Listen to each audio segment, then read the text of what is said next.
go.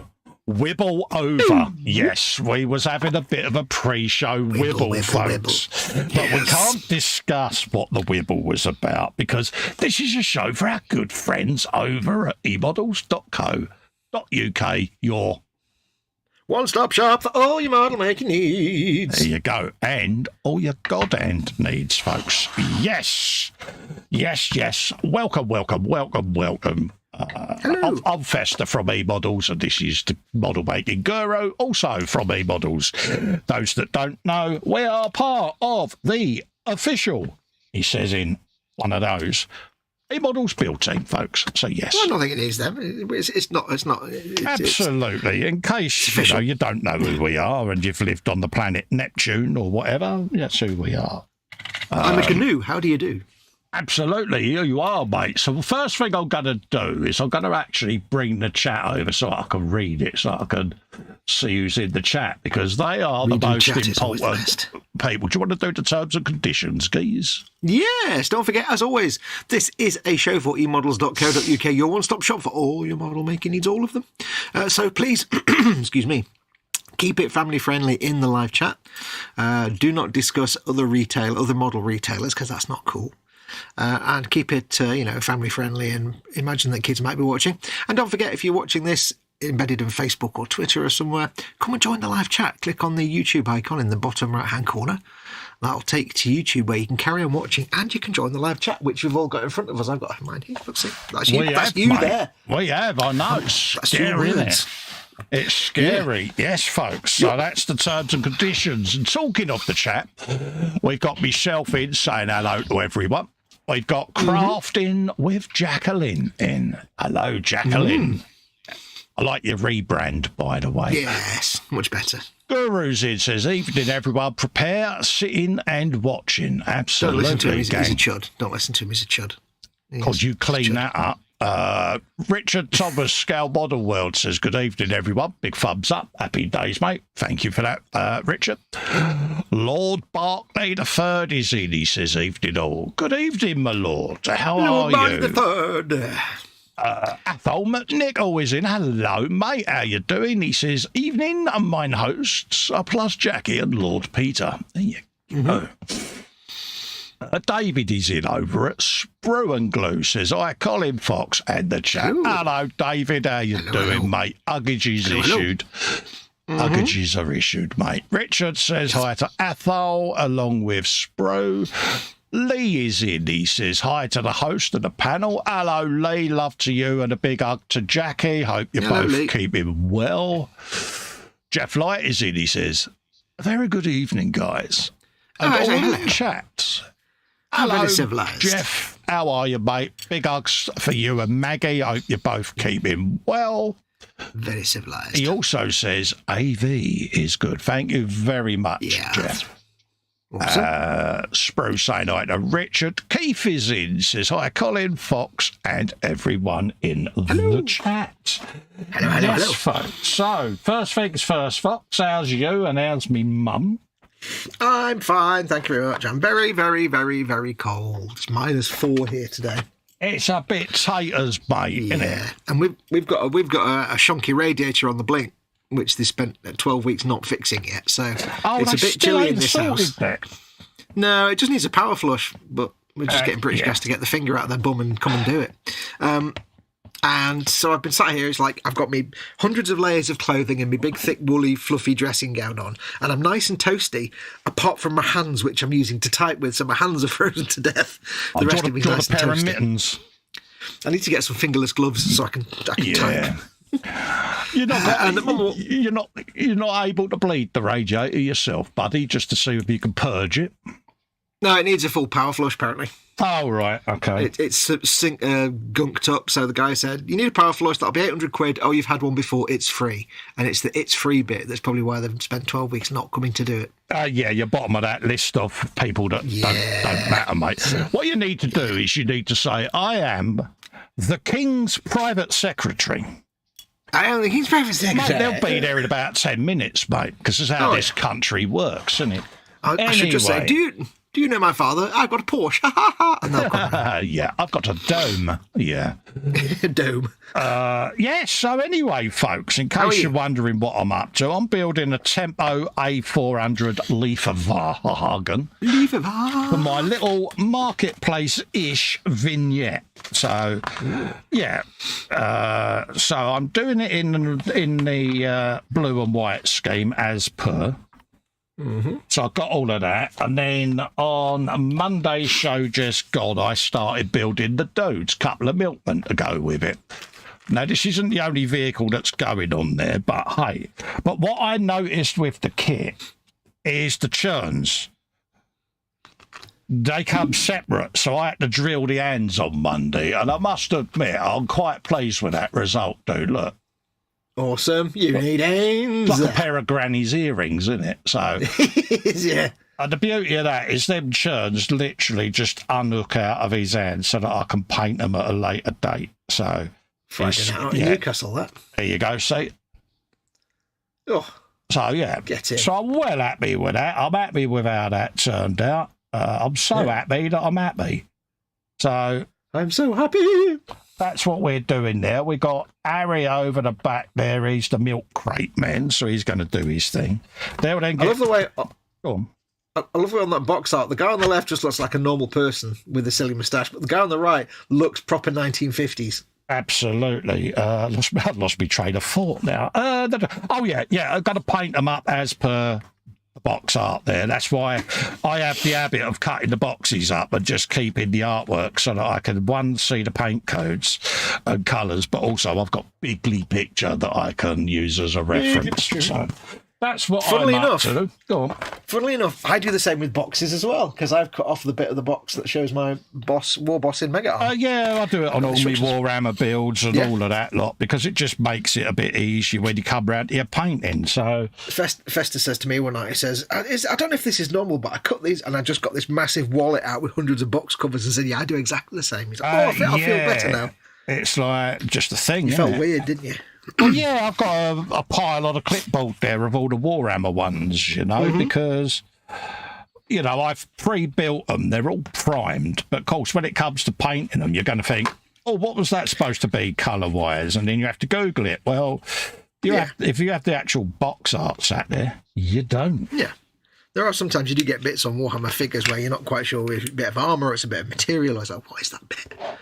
Exactly. Yes. So anyway, how are you? Because you haven't answered that bit yet. How are you today? Because you went on one of your little. Of course you didn't. So was someone else. But yeah, you went on a Fox infomercial, so I had to stop speaking. I'm fine and dandy, mate. I'm fine and dandy, mate. Obviously, I've been asked what other vehicles I've got for it. Those that will remember that I did the cargo beer truck thing. Oh, beer truck goodness, that bad boy. See, so that's going to go on there as well. But I need to check the scale because that looks considerably larger than that. They're supposed to be 35th scale, so... Well, yeah, I mean, it could just be really tight, because is it one seat or two seats in that little truck? In the little but the milk truck is a tinsy-wincy little vehicle. Looking at the figure, it's actually, but it's all mini, it's all 35th scale, so that's going to go on there, folks. Those with eagle eyes will remember I built this on the inaugural eModels Wednesday shows, so I've got to put a tarp on this yet, and a bit of rope going over, so where the drivers have flicked the tarpaulin up to get the barrels off and that, so it's got a little bit more interest to go on it, that bad boy. And then that'll sit on the base that I'm going to build, so yeah. To quote Admiral Akbar, it's a tarp! So, yeah. Star Wars joke. And then, obviously, I know, mate, I was just trying to box this up without breaking it, mate. But thanks for explaining that, mate, because, you know... Well, you know, someone in the chat might not have got it. Absolutely. Now, what are you up to? Go on, let's put the focus on you. I've already done that. I said about my Warboss. I'm doing my Warboss. Just still painting that. Still painting all the details before I start any washes. Yeah, so I'm just going around putting milk bottles in the back because I can. And then I shall start he says start building my butcher's stalls and things like that, because I've got all of them to do as well, see, so... You've got to paint your meat. I've got me meat products, I've got me butchers. Have a butchers at them, see what I did there? Yeah, so I got those. I've also got the beer cellar guys for the beer truck, so a few little bits and pieces, and I'm going to have to start mapping out what this is all going to go on. So I've got to sit there and sketch it all out and start planning it properly, because it's all in the head at the moment, folks, and we all know how well that goes. Planning? Us?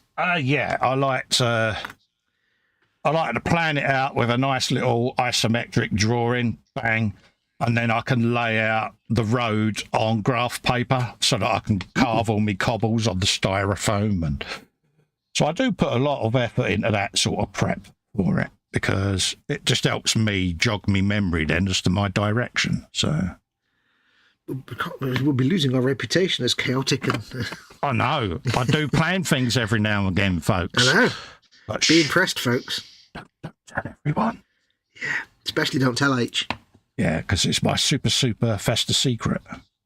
Is it your super secret superpower? Yeah. Secret identity thing? Yeah, it's a bit like Superman with his kryptonite, isn't it? It's like... Yeah. There you go. So I'm just randomly putting a load of bottles in the back there, just because it looks like then that they've gone through and started organising the delivery, because not everyone wants a crate of bottles. Some of them might only want a couple, so they just look them in the fingers. You want a couple of bottles of orange, geese? Yeah, don't mind if I do. Yeah. In my little world, that's what's happening. Yeah. So, in your little world, that's how Germans speak. Yeah. Oh, yeah, of course they all do. You know, that was translated in the best Bavarian. Is it Bavaria? Is that a part of Germany? Could be. Accent. Yeah, could be. So, yeah. Everyone that lives in Bavaria is going, actually, he's just nailed that. We knew exactly what he meant. That famous Teutonic greeting. Oh, a geezer. Yeah. All right, geezer. Geezer. It works for me, mate. Mm-hmm. Tricksy. There you go. So we'll put that in there. Yeah, you will stay there, because resistance is futile, mate. Resistance is useless. I did not think of all the things on this figure to paint, that painting is sort of loincloth will be the trickiest thing to get to. But apparently it is, it seems. Right, let's have a looky-loo. Andy McLeish is in. He says, how do everyone? Hello, Andy. How you doing, mate? He's also saying to Atto, is it snowy up there? Jeff Light says, Ibba Bag, you're both good. Hope and trust all is well with everyone. Yeah, just waiting for my missus to have her hand surgery this year. They're going to do it in spring, so she's getting an Edwards scissor hand on the other side now. And he says, one is rather miffed, and one needs one's boiler flush for optimal heatage. Absolutely. Atto says, drilled out hands, Colin, ? Yes, on the Monday show, Atto, I drilled out this geezer's hands, mate. If I take a churn out, basically they come with a solid... Yeah, they come with a solid hand, mate. Let's just get me fingerprint. They come with a solid hand, so I drilled a hole through it, as you can see. Then where the handles on the churns were one piece, I made a strategic cut in the middle. See that little white line? Yeah. Then the handle all splay. Again, it splays apart so that you can put the hand through it. I can't stretch it too far because it'll break. Yeah, you can't take them on and off too often, can you? Yeah, but the reason I've done it that way is so that I can then paint the churns and the figures separately. But what that gives you is the geezer carrying the churns, like the artwork. Because I'm a bit of an old... what's the word? I wouldn't say rivet counter, but detail freak. Now, on the box, it's got him like that, walking along. I'm carrying these because they're heavy. Whereas if I'd done it without drilling them, they would have just been sat next to him and they would have looked really boring. So why also, not? It would have looked a bit weird walking along with his hands like that. Exactly, you know. So I thought, well, go for it. And obviously, once it's painted, I can either leave them with maximum jigglish so that Pete and James can walk past and go, churns, jiggle, jiggle. Churns. Or I can glue them. I don't know. I haven't decided. If you put the whole little diorama vignette thing on a little wobbly board, and then it can be the world's most complex bobblehead because the only bobbly bit is the churns, not the whole diorama's part of it. So that's what I mean by drilling out the ends, mate. You can always go back. You'll see it on the Monday stream that we did, the Mark II eModels Monday, where I was sitting there doing that exact thing, mate. Making little holes. And I do film this as I'm going along as well, because this will be edited down and filmed for the good folks at eModels as a video build series, because why not indeed? Yeah. Sprue and Glue says, oi, cold. There's on handles, you need 4. I've got 4. I've got another 2 churns there, geese. So, yeah, I've got me 4 handles, mate. I've got 4 handles. Got to paint the churns to match the ones that are already in there, the different coloured ones that are in the vehicle of churnage. So, yeah. What else have we got? He says, Athol, it's forecast to drop to -5 down here. Yeah, some parts of Scotland went up to, is it true, about -10, 11, something like that? Good God. I mean, say we're on -4 today, but that's as far as it's gone. Bobbins is in. He says, good evening, chums and chumettes. Oh, I like that. Hey, Bobs. Bobs. Retro says, is there a 1/35th scale barbecue? I haven't checked, mate, but there are a couple of extras that will be going on this as well. So, yeah, there will be little bits popping up on this build. Once I've mapped out the size of it, because I can see this ending up like a Warhammer table, gaming table. It's going to be about 15 foot long by 3 inches wide. I've just got that feeling. Yeah, your usual format. Bobbin says, will there be street musicians? Yes, they are on order, mate. I've got them. I've got some pigeons. I've got all kinds of little bits of gubbins going on, mate, because, yeah, it's going to be a cheeky little... how can I say, facsimile of a particular thing. I don't want to spoil it. You'll see it as the build progresses where I go. Without going into too much detail, is it going to be pre-war or post? I mean, wartime or it's post-war? It's going to be during the war, mate. During the war. Ooh. During the war. And it's going to be based in France. That's all I'll say. Our boy Racers, he says, have been having fun, says that. What's that? Our boy Racers have been having fun, which left 2 without cars after lousy cornering at speed. Some never learn till they lose their wheels, McLeish. Yeah, we have a thing down here where if they get caught doing that, you know, especially the street racing. I don't know whether it's a thing across the country, but it is down here. They get their cars crushed. Yep. Carl's scale modelling is in. He says, good evening, gents, and all in a chat. Hello, Carl. How you doing? Ooh. I know if you picked up for having no insurance, they can take your car away and crush it. Exactly. Which, absolutely damn straight. Exactly that, mate. Damn, this is fiddly to paint. I did not expect this to be the hardest bit to paint. This is stupid. Dun, dun, dun, dun, dun, dun, dun. I'll leave that up. I'll deal with that afterwards. Osh. Spurgo says, feed the birds, tuppence a bag. That's what he did there. Tuppence a bag. Right. Everyone said hello to Retro. I think that is pretty much the chat. David sounds just like my old granddad did. Tuppence halfpenny. Yeah, tuppence, isn't it? We will do our best to keep an eye on the chat with you guys, folks, of course. But do keep in mind we are building and painting and stuff, so apologies if we miss a comment. Yeah, don't take it personally, folks. Yeah, and if you've got something desperately urgent that we need to read out, make sure you put it in capitals or something, so we have a chance to see it on our tablets. We will do our best, but we are busy painting, of course. So, apologies in advance. Yeah, you never deliberately miss. So, like I say, don't take it personal, folks. Well, apart from that one person, but they know who they are. Yeah. They know who they are. Right. No, I'm joking, of course. Let's just lock me doors off. You're only supposed to take the doors off. So I did. Clean that up nice. I did, didn't I? All right. You are impressed, aren't you? I Clean can it up tell. right nice, that did. Right, let's get my ultimates out for this bad boy. Where's it gone? Where'd I put that? It's in the box right next to you, Carl. Is that one of those, where did I put that thing I had in my hand literally 20 seconds ago moments? Yeah, you know me, mate. Yeah, it's called getting old. That's what it is. We both do that now. I hate that. The other day, I came up the stairs.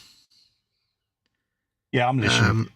And that's right. I came up the stairs, and I needed to go for a wee. And at the same time, there was something else I had to do while I was upstairs.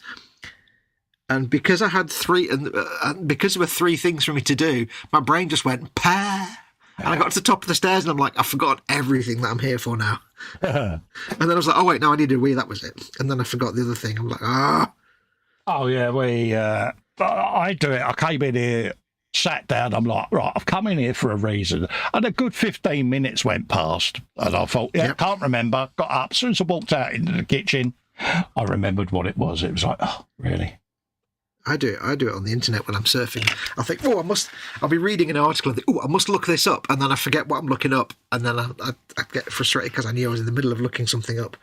Yeah. And then it'll come back to me at a completely random moment. Our 2 a.m. Google journeys. Yep. As you suggested last time, I think on Monday, I did the little Grot's trousers in Skaven Blight Dinge. Oh, good, man. And also his cuffs on his wrist and the thing on his shoulder. I just thought I'd just do them all at the same colour. Nice. So I listened to your words. I'm so happy. Yeah, because the one thing Colin's really good at is colour choices. I suck at colours. Colin knows all about colours.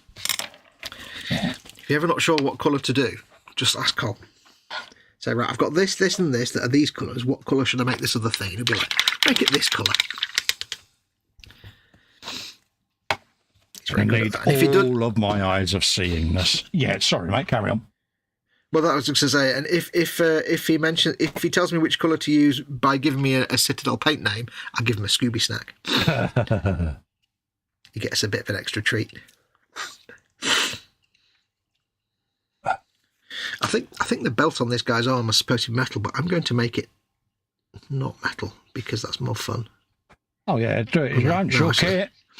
Ain't it how you choose, dear? Actually, it's supposed to be metal, I think. Let me consult the leg end. Maybe. Boop, beep, beep, beep, beep, beep, beep, beep. Yeah. World's smallest door handle in place. So proud of myself. Door handle. With my eyesight, that is an amazing achievement for me. With your eyesight and your wibbles, your wobbles. Yeah, me wibbles and me wobbles. That's why I'm having a break in between doing it each time. It's like, yeah. Baby steps. Absolutely is, mate. So we're going to do his belt leather and his pouch. Just bring them out because I'm going to need them at some point. So let's sling them in there. Sling them. Everyone's saying hi to Carl and Michelle. Yeah. Out of interest, Carl, is your surname Edwards, mate? Is it Edwards? Just answer that for me, mate. There is a reason behind it, which, yeah. Just so that I know, because I'm trying to put names to faces or names, public names to channel names, that's all. So. Yeah. Then, of course, don't forget your mother's maiden name, PIN number, all that kind of stuff. So, yeah, just let me know, mate. There's no sinister motive. It's just out of curiosity, mate. I need to just sort something out. My surname's not Edwards. No. surname's been changed a few times over the years.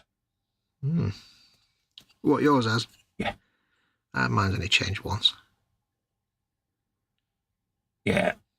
For a goodly few years, I used to go under my mum's maiden name. Just because it had a ring to it, you know, but obviously I'm not going to give that out on there because that's 9 times out of 10 always a security question somewhere. Yeah, that's not the kind of information you ever give out. Which is never the option I choose, but it's still a thing. Yeah. Carl says, yes, it is. Thank you, mate. Thanks for that. That's valuable feedback, mate. I now know who you are. I'm happy. Who you are, where you live. Yeah, I'm happy now. You took a break from modelling, didn't you? And you've come back to the hobby, and I do believe you have been in streams with David. So now I know who you are, mate. Yeah, I'm happy. Because we do get inundated with member requests and that. We don't always know people, but also there are, how can we say it? Yeah, there are reasons I need to know. Yeah, there are people we avoid. Don't forget, by the way, folks, the new Facebook group is up and running. Yeah, I don't think there's a link. I don't think there's a link under the video description, but it's just the Scale Model Addicts with an S on the end. Is that a subtle hint for me to stop what I'm doing to put a link in? Because No. We'll sort it later. But Scale Model Addicts with an S on the end. You find it on Facebook. It's got a big E. You can see Sprue on the banner, so it's dead obvious. And yeah, go along and join. It's gone well so far. We've had 8 billion people. We haven't really had 8 billion people. We've had a lot of people join up. I was going to say, how many people? 2012 billion. Oh, I can't get to this strap on his arm. Oh, fudge. You're a strap on arm. No, it's not. Yeah, so am I actually. Yeah, because as soon as I started saying that out loud, it was like, yeah. You were like, wait, activate countermeasures, add extra words. That's what we used to have a Snap-on Tools box. We used to call it that. The guy from Snap-on Tools was never amused when we said, "Oh, it's the guy from." There you go, folks. There's a link for the group. Oh, lovely. Thank you, Cole. How am I going to get to paint that under there? I can't even get a brush in there. Happy days. Or can I? Ha ha. Ha ha ha. Can. Oh, I can't. Oh, fudge. Oh. Curses. That'll teach me for being smug. You've been smug again. I was like, ha, I can do it, and then I got paint all over his hand. I'm like, no. Are you being Foxy McSmuggykins again? I was being a bit. You are, aren't you? Yeah, come on, fess up. I was being a bit. I can do it. No, I can't. Look at me and my finessing aptitude. Yeah. Well, the difficulty is he's got a leather strap that holds that wrist plate on, and it goes underneath, and I can do that bit there, but I can't get to the bit under there very easily. It's like, I mean, you can't really see it, so you could be forgiven for one of those if you can't see it. You don't need to worry about painting it, but yeah, I want to get at least a hint of did you? See what I did? I ain't saying that. You ain't saying, mate. Yeah, you like saying, right? Yeah, a hint of the leather strap. You're a leather strap. You're a hint. This is how it starts, folks. This is how it starts. Let's use me red ones you're for ridiculous. That. I like being ridiculous. I'm made of all the ridiculous, but I'm happy. What he's not telling you is that surname he didn't want to tell you was Fantasticon. His first name used to be Captain Fantasticon. Yeah, deliberately doing these one at a time because I've got the Captain world's most grippable hands. No matter what I pick up, it will stick to my hands like it's made of Velcro. So I have a habit of leaning on my bench, and 9 times out of 10, the small part I've just put on my bench will disappear off the bench, become attached to me in many ways. So yeah, I was taking my Xbox apart the other day, and I just said to Colin, just put these screws in your hand, and then they stayed there for hours. I went out for a dinner then, came back and they were still there. It's great. You don't need any little magnetic thing holders, just get Colin to grab them for you.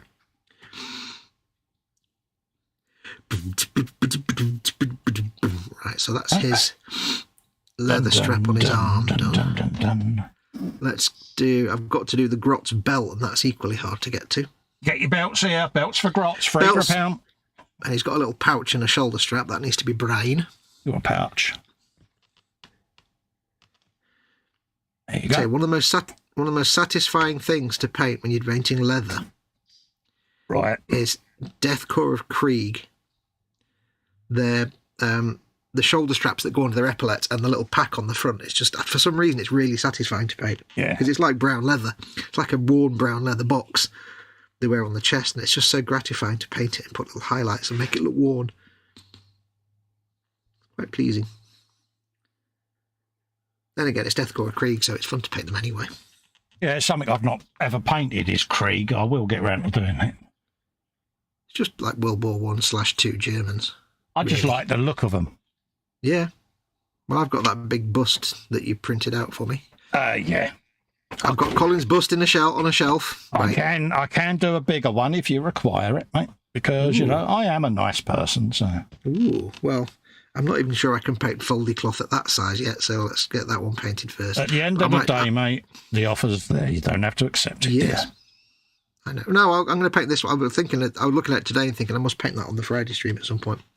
Because that'll be when I finish building them skeleton dudes, I can start painting that. And then do a bigger one. I have decided that the Insane Blade is going to be started shortly. Ooh. Yeah, I know. Maximum trouser excitement.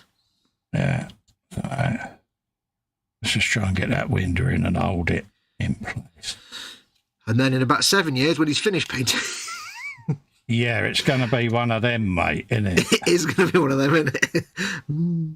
Yeah. I think it'd be one of those ones that you do for a bit and then put aside for a bit and then do for a bit more. Oh, that's what I said, mate. It's a background build, if you remember rightly, way back when. Yes. Thanks for stating that. Gotcha. I didn't remember you saying that. That was yeah, more than 5 minutes ago. You got no chance. Yeah, remembering that. Yeah. How are you going to paint it? And I sarcastically said with brushes. And you was like, yeah, background build. Yeah, very good. Yeah. Yeah, it's not a 5-minute live stream paint job. Not at all. Not that one. I was looking up at it, and it was like, yeah, it's going to take me a good month or so just to do the rusting. Yeah, I need to commission you to build me one so I can paint one. Yeah, it's only in red oxide primer at the moment. So you're red oxide primer. I know I am. Let's just try and do that so I can actually see what I'm doing. There you go. Yeah, you're desperate to have one, ain't you? Yeah. I have to say, by the way, I don't know what it is. Don't know what's changed. But I always had trouble doing fine detail with the Citadel Artificer layer brushes and the layer brushes. But just for the last 3 or 4 months, something's changed and I can suddenly keep a nice point and paint fine details with them. I don't know why, but now they're actually really good brushes. I don't know why that is the case. Mm-hmm.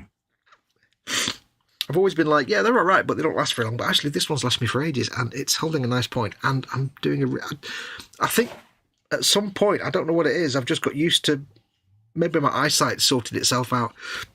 Yeah, we do struggle with our eyes of seeing this.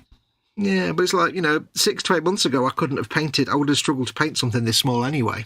Yeah. I would have been up really close, like looking at it right in front of my face. But lately, the last 3 or 4 months, I'm fine. I can suddenly paint little tiny details without too much difficulty. It's like, I don't know what's happened. Something's changed, and I'm not complaining about it, but something's changed. I don't know what. Yeah. I've just suddenly got... My go-to brush is the God Hand one at the moment, the little yellow one. It's proper getting a beast in, that is. Oh, yeah.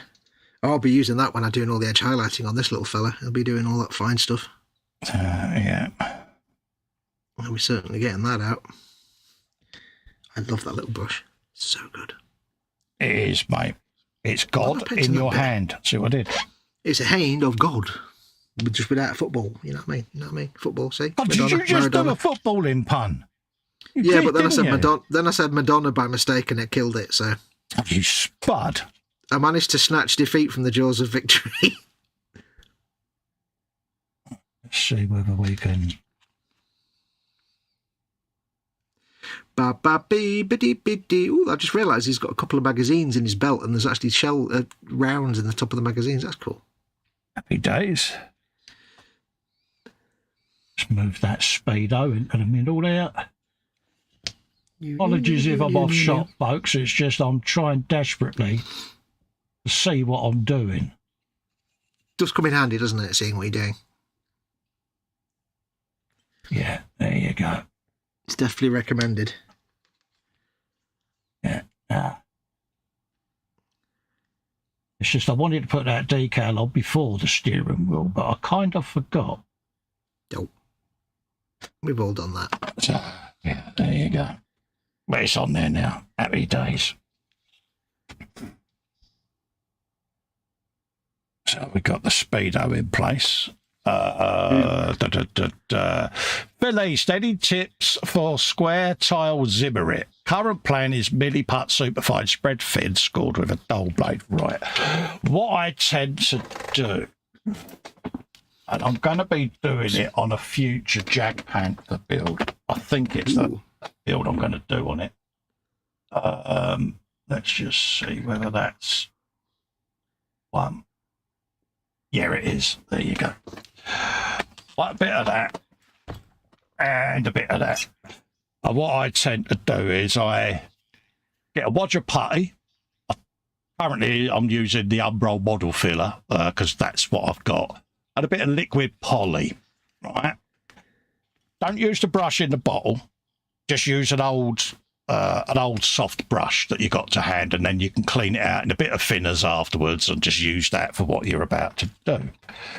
And then what I do is I mix this. I put a dollop, about a pea-sized dollop of this on a bit of plastic, which I've got just here, actually, with some on it, the remains of what I've had.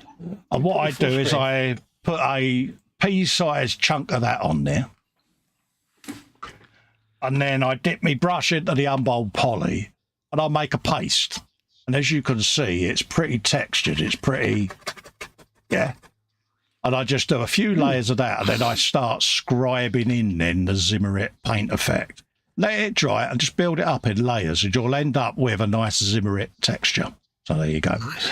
Big thanks to Panzer for that tip, by the way, because I asked him the question when I was doing a bit of deft filling on something, and he came up with that. And it's also used for Zimmerit, folks. It can work really, really well for that. Nice. Hopefully that helps. Did I just admit that I knew a modelling thing then? You just answered a modelling how-to there. I'm very proud of you. Oh, Ted's going to be sat at home going, they grow up so quick. Ted's going to be sat at home going, crap, there goes my job. Yeah, so that's how I do it. There are many other ways you could achieve a similar thing with multiple layers of Mr. Surface of 500 and build it up with that and then scribe that. So there's ways of doing it. Kev uses the Mr. Surfacer method. So, yeah, I can offer no advice at all because I've never done it. Yeah, that should start you off, Phil. So hopefully, excuse me, that might help you out. Carl says, yes, Cole, that's me. 40 years off models, now hanging out with Sprue and Lindsay, and I'm relatively normal. Yeah, that won't last long, mate. Not with them two. No. Just saying.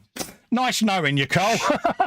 Yeah, good luck with that. We'll be there going, yeah, do you remember that Cole bloke? Used to be such an ordinary fella. What happened? Used to be normal. Yeah. Yeah. So we'll grab those off of there. I'll tell you what I will do, though, so that I don't ping it off. I'm going to cheat. You cheat. Go. I'll put my lock-in pliers on said piece, or lock-in tweezers, so that when I cut it, it doesn't ping off on the bench. Look at that. Ooh. Oh, how good was nice. That? Now, you should have said this after you'd finished doing whatever you need to do with it, because now you've said that, you're tempting fate. Yeah, but this is another model-related tip, isn't it? And it's like 2 in a row, mate. What more could you want? This is true. You just don't want to tempt the wrath of the whatever from high atop the thing. There you go. Happy days. Right. Time for some silvery colours. Your silvery colour. By the light of the silvery moon. I see what you did. There you I'm go. not going to use my wet palette because I can't be bothered cleaning my wet palette out. So Oh, you spud. use a bit of. I shall use a bit of palette paper from a Citadel palette pad. Oh, I'll cut Possibly you with your Citadel palette pad. Yeah, possibly available in store. Don't know. Yeah, Told you was turning into a certain person. I am not turning into James Robertson Justice. I don't have that beard. I have no idea what you're talking about. Right. La la la la la. Cheers, Cole. Sounds good, mate, says Phil. Yeah, there you go. Matt B is in and says, evening all. Hello, Matt. Actually, I'm going Fox, to drill that. Carry on. Athol says, Fox, 55 years old and forgetting your needs. Wait till you reach my age. It's called dementia. Yeah,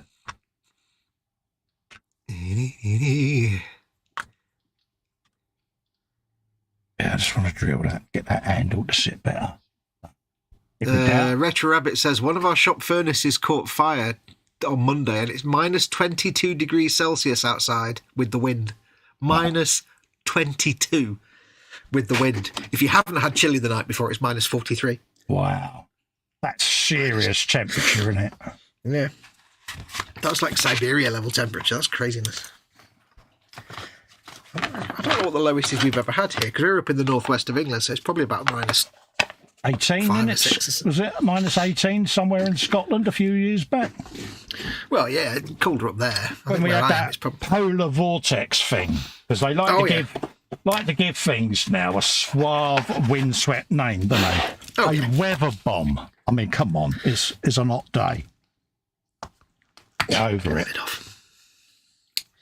Yes, I mean, where I am in the northwest, it's probably about minus 5, maybe minus 10 on a really bad day at the worst ever. Yeah. But normal temperatures, we rarely get between minus 6 or 7, I think. And that's only for 1 or 2 days in the winter. Lead Belcher. Wah, wah, wah. See what I did there?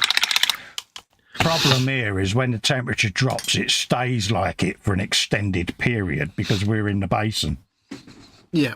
So it's like, yeah, keep dropping stuff, Cole, because it's not getting old, mate. Come on. Right. Now I've got to paint lots of silver things now. He's painting silver things. I'll have a look at chat in a second, folks, anyways, so fret not.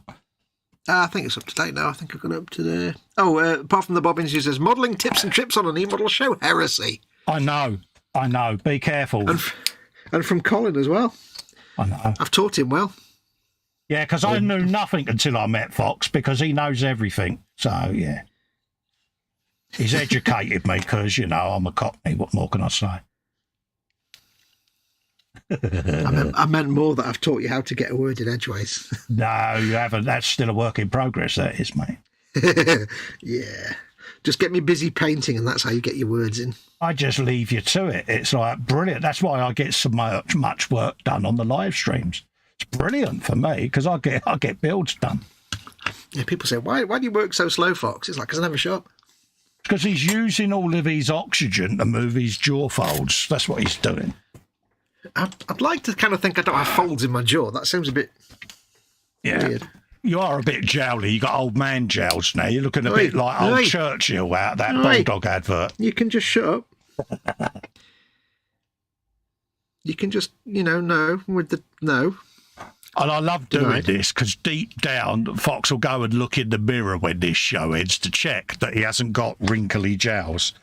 Put it this way, right? If he turns his head right or left suddenly, you hear as his cheeks flap out and smack him in the neck as he straightens up.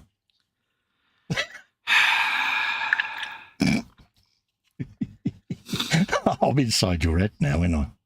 No. No. Oh, bless you. Don't ever change, mate. I'm going back to sleep now. You don't come in for this abuse. Mum, I'm not talking to that Festa now. You can deduct hugs. He says, I've got jowls. And should go, sorry, Churchill, didn't hear that. Your jowls were slapping.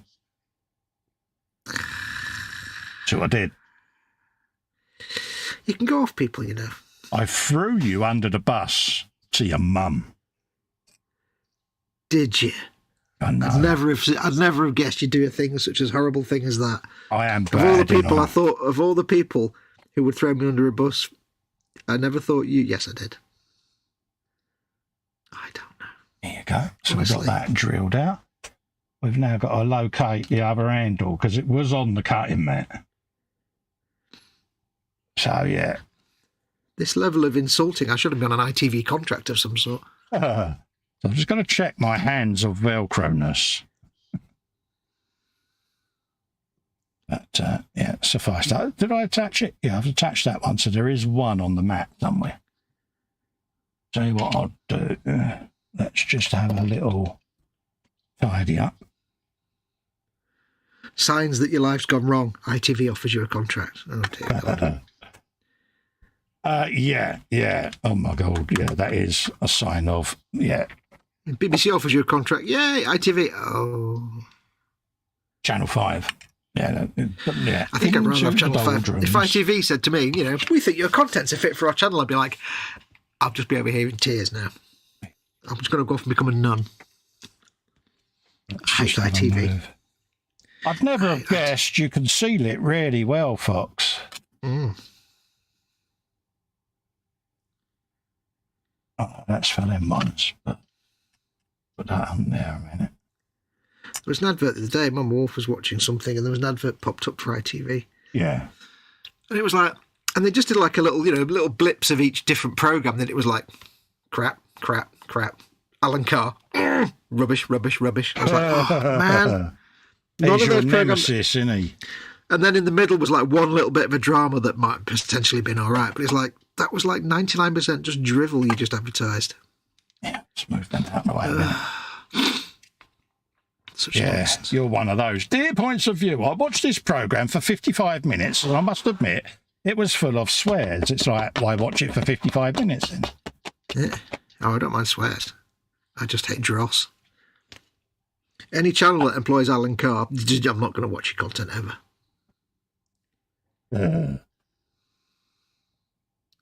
Yeah, he is one of those that gets right up under your skin, doesn't he? It just makes me angry. Just when his mouth opens and he talks, no, you're not funny. You're not. Oh, why are you being paid so much money for having no talent? Oh. That seems to have gone the way of the dodo, so no idea where that went. I'll make another one later. What was it? Tiny, teensy, wincy, microscopic door handle. Door handle. Yeah, I'm not going to find that, mate.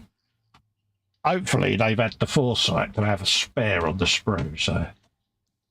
Oh, yeah, there's... Yeah, I could use one of the spares. Carry on. They've had a Festa contingency. We better include some extras just in case. Yeah, but you know what I'm like, mate. I did say when I cut it off. Oh, no, I know the reason why.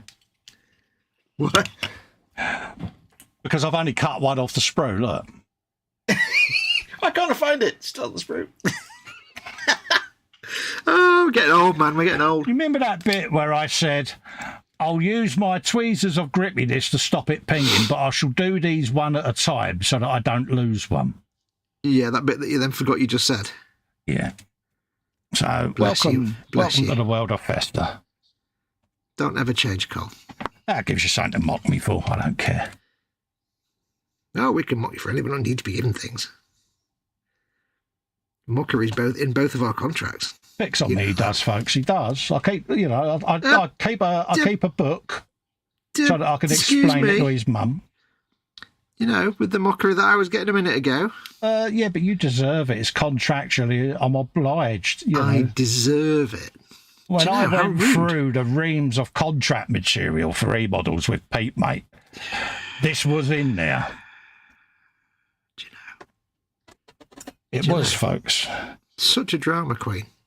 So I'm going to do another handle one at a time, folks. Remember that statement. One at a time, not all at once. It'll still be on the sprue. So it did. Just don't forget. That was very finger bobs. The question you have to ask is, are you halfway up the sprue or halfway down the sprue? Halfway up. Fred Dibner's at the top, don't you like that? You like that? There you go. God hand nub edge removal tool worked a treat. Nobularity. Right. Nub removed. Nub contested. King of the nub. Old Halo joke for old gamers out there. You're made of nubs, you are. Right. All your nubs are belong to us. Remember, Cole, put your God hand cover on because, yeah, just lean them up there for a moment because I don't want to knock them off the bench. I've just realised this big power axe thing he's got. There's like a little bit of gubbins with a wheel, and the wheel's actually got like a drive belt coming off it going into the body of the axe. How cool is that? Oh, that is good. To make the little wheel spin on the axe. There's like a little. I'll have to paint that. Make sure I paint that the right colour. Good use of the word gubbins as well, there, mate. Yeah, that's proper word, that, isn't it? Gubbins and detritus. Gubbins and know whats. Now, of course, I'm painting all these silver bits, but these are going to get rusted and weathered heavily, so they won't look shiny silver, but I need to get them painted now at this point with everything else because we need to do the washes, and that will be done There you go. afterwards. We've now got 2 door handles on. Funny that, isn't Door it? handles.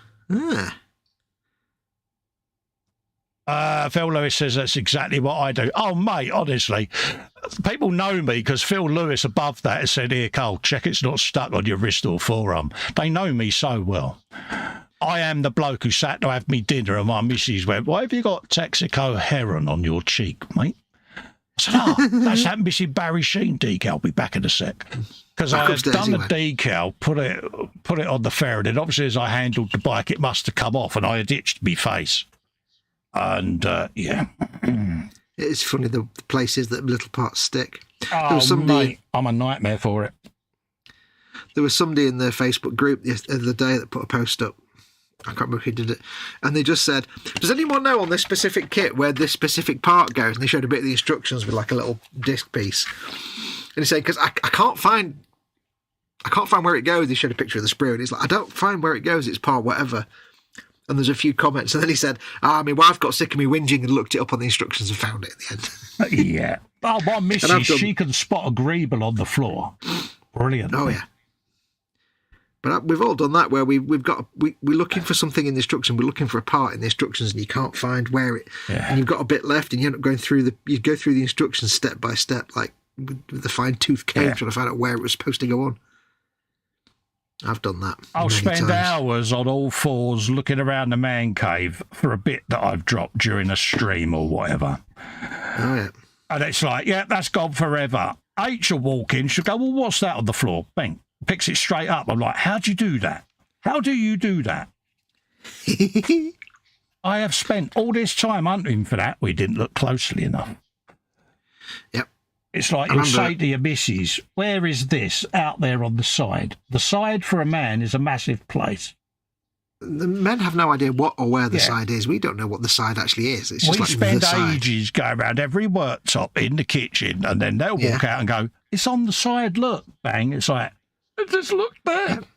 Because to us, the side is some mythical place that has no tangible... We don't know what the side is. The side of what? Yeah, we're blokes, though. We're like a submarine's periscope. We look left and right without deviating off of a central axis. We don't look down. We certainly don't look up, because that would constitute scrolling up. So, yeah. It does amuse me that the side. It's like, the side of what? There's like 100 different surfaces in this room. Yeah, it's on the kitchen, on the side, and I just go... On the side. Oh, and she goes, oh, show me on the dolly where the side hurt you. It's like, that's my one line. Leave me alone. It's my one comfort in life. Don't take it away from me. That's my get out of jail free card. And for those that are interested, I am still in the good books. I don't understand. This is scaring me now. It really is worrying me, You're getting me mate. Scared now, Cole. You are getting me scared. You know that, don't you? I'm wondering, right, whether it's a pre-surgery thing where she knows that I'm going to be looking after her a bit. So she's buttering me up. Or it's because of last year where things happened and she's just a bit anxious still. Well, I mean, I don't know H that well. Yeah. Other than what you said. Yeah. But I have trouble imagining she would ever feel compelled to butter you up for anything. Absolutely. Because she's got all the trousers on. She doesn't need to butter you up for anything. Yeah. She just says, do it, and you do it. Yeah, I think it could be that, bless her. Yeah, maybe. But that means it's got a shelf life. Yeah, exactly. That means you're doomed, son. You're doomed. Oh, no, when my next assessment has taken place, because if I get the all clear again, that I think will be when she goes, right, I can relax the rules a bit now, you slaphead. Yeah, you'd be like, oh, back to normal. Yeah, be like, You'll be both terrified, scared, and a little bit relieved. It's when she says normal service is now resumed. Yeah, you're like, oh, crud. Yeah. Oh. It was. I liked it when I wasn't in trouble. It actually bothered my lad more than anyone because he's the one who found me, so. Yeah, he was talking about it earlier on the day, like, you know, am I right still? I said, don't worry about it, mate. It's all good. So it keeps you alert, doesn't it? Yep. Be alert. We need alert. Bless him. I was so glad I weren't on that first aid course when they offered me it. So good man. So much so that he's now going all in and he's going to do the proper big one at the hospital where they can teach you like tracheotomies and things like that. All right. Oh, cool.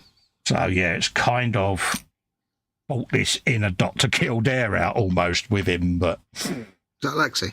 Yes, Lex, yeah. Cool. Yeah, bless him. Doing rather well for himself, an accountant at Yamaha. Good man. Yeah. Well, that's his nature, isn't it? He gets into something or gets onto something and does it with every bit of his attention. Well, yeah, it's part of the whole spectrum thing, isn't it? You know? Yeah. But, yeah, Cool. I was saying on Monday, my missus had the best Christmas present ever because he bought her a car. A real drivable car. Wow. With tax, with MOT, you know, full tank of petrol, you know. It's like, bloody hell, mate. He said, well, she was driving a bit of an old banger, Dad. I was like, yeah, I know, mate. So he just she took it to the MOT, a Clio that has done 230,000. Oof. Yeah, it's time for a replacement. Which for a Clio is maybe 200,000 more than it would normally last anyway. 10 miles and you're taking it in for Yeah, and she got the MOT fail list back, and it was like Encyclopedia Britannica broken down into different volumes with an appendix. And her chin hit the floor, and she was, oh, really? You know, because the car's had a lot of money thrown at it every year with MOTs. Yeah. And I just said, look, it's not at that point, love, where perhaps you need to look at a change. Of course, he overheard us having that conversation. I didn't think anything of it. But, yeah, when Crimbo came, he said, oh, there's something else. He says, I'm just waiting for it to arrive. It'll arrive not long after Christmas. And she had forgot about it. And he said, oh, that Christmas present, he said's arrived now. He said, there you go. And he just gave her a little box. And there was the set of keys in there. And I'm like, what a touch. What a touch. Blubbage was had, folks. Aww. Proper mum blubbage, mate. Of course, me, I thought, oh, there is a soul in there, a sign of it. She went, don't let my current situation think that you can get away with stuff, mate. Yeah, don't be lulled into a false sense of me having a weakness. You're still in the good books. Don't let this momentary lapse of emotion. I was like, gosh, she's so on the ball, isn't she? Yeah, don't let it give you any silly ideas. Yeah, I'm like, really? God, I can't get away with it, can I? Bless her. No. Well, it's like, unless you buy her a car, you ain't going to have the same effect. So. No, I bought her the last one, but yeah, that got me nowhere, mate. Well, it might have been appreciated at the time, but, 20, 30 years later, whatever, 20 years later. Yeah. You ain't getting no mileage out of that one. Well, it got to that point. It needed, all new coil springs, brakes, needed a cam belt again. And you just look at that and you weigh up the labour costs and you're just like, it's beyond economical, in it, let's be honest. In my head, the conversation is, yeah, but I bought you your last car, love. Yeah, you bought me a Clio. Do you want gratitude for that? Yeah, fair point. Yeah, you bought me an old banger, mate. Yeah. I already had a pouch of tobacco at the time, so I thought I'd use the money to get you a Clio. Best 15 quid I ever spent. Yeah, if you want to impress someone, don't buy Morano. It's not going to work. Yeah. Says Carl, old Jaguar, proper motor, new Jag, bad in snow. Yeah, absolutely. Yes, my big old Opel Monza GSE will be getting departed this year at some point. It was supposed to go last year, but one thing or another, with me. So, Jezza should be coming to get that this year. So there may be an emotional string when I see that go, because I've had that from new. Yeah, it'll be sad to see that go. You'll be gutted to see that go.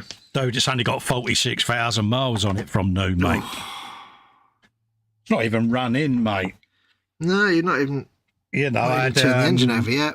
I had a full bespoke leather interior done in it at the time when I got it, so that it was proper unique, but yeah. Yeah. But I know it'll get looked after, so yeah, he's going to do the whole show circuit, so... Ooh, that's nice. It will be looked after in that case. He said, I'll come and get you. I said, no, I'm all right, mate. It's your car now, you enjoy it.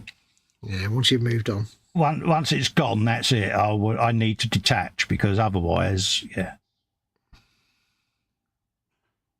But I know I'll never drive again, so I've accepted that. Yeah. And I think I made the right choice. Oh, absolutely. Took me many months to think whether I was making the right choice, but... And to avoid fate, the DVLA will be getting my licence back, because... Yeah. Yeah. Right, I'm going to step away for 1 moment. Matt B says, well, what a present, good lad. Yeah, honestly, mate, I was blown away, Matt, to be honest with you. I've always said it. I've been blessed with my boys. I brought them up with the old LL and R mantra, love, loyalty, respect. It's what I was brought up with by parents of London descent as well. So I brought that into their life type of thing, and I'm not just saying it because they're my boys, but they are two really decent blokes, mate, and they always put others before themselves and all of that lot, but they've just got respect for people, mate. And they know their P's and Q's, they respect women, they act a certain way around women, and, always offer to help old folk with heavy bags, all of that. And he'll go over the street when the snow's on the ground and that, and he goes door knocking. Have you got milk? Have you got bread? Have you got gas in your meat? Have you got electric? And just checks up on the little strip of old folks' places across the street there, and he did it during the chocolate velociraptor period a couple of years ago when everyone was not allowed out. He would go along and just do a bit of shopping for them, keep an eye on them. And I think that's a lovely, lovely quality. And I'm proud of that, to be honest with you. So, yeah, couldn't wish to meet two nicer blokes. It makes you, as a parent, it makes you feel very proud that all your struggles were worth it, because you see your fellas and your kids turn out to be good folk. And that's important to me. Let's just lose that little blob of glue off the back of that crate, Cole, because I don't want that on there. But that's a bit Brahms and Liszt there. And it's my doing, because I'm quite heavy-handed. It's where I keep squeezing the truck as I pick it up. What have we got? Al says, old Jags, 2 litre petrol with real cars. New Jags are rubbish. Far too costly. Plus, I don't want an F-Pace, even if they're giving me one for free. If Renault would have handed me the keys to the new Renault 5, I'd jump at the chance. It's a classic with a modern touch and no smelly fumes. Happy days. Matt says the world needs more people like that, Carl. Well done. Yeah, I mean, I can remember when I was more mobile, I used to sit on the doorstep just outside here. And I would roll a smoke and sit there and have a puff as people trundled by. Morning, mate, how you doing? That sort of thing. And this fella was walking along. He must have been well into his 80s, bless him, but he was doddering along. And my boy was walking up behind him. And he tapped this old fella on the shoulder. Of course, the old fella turned round with stick in hand. "Oh, you young ruffy, and naff off." And Lex was like, "You dropped your wallet, mate."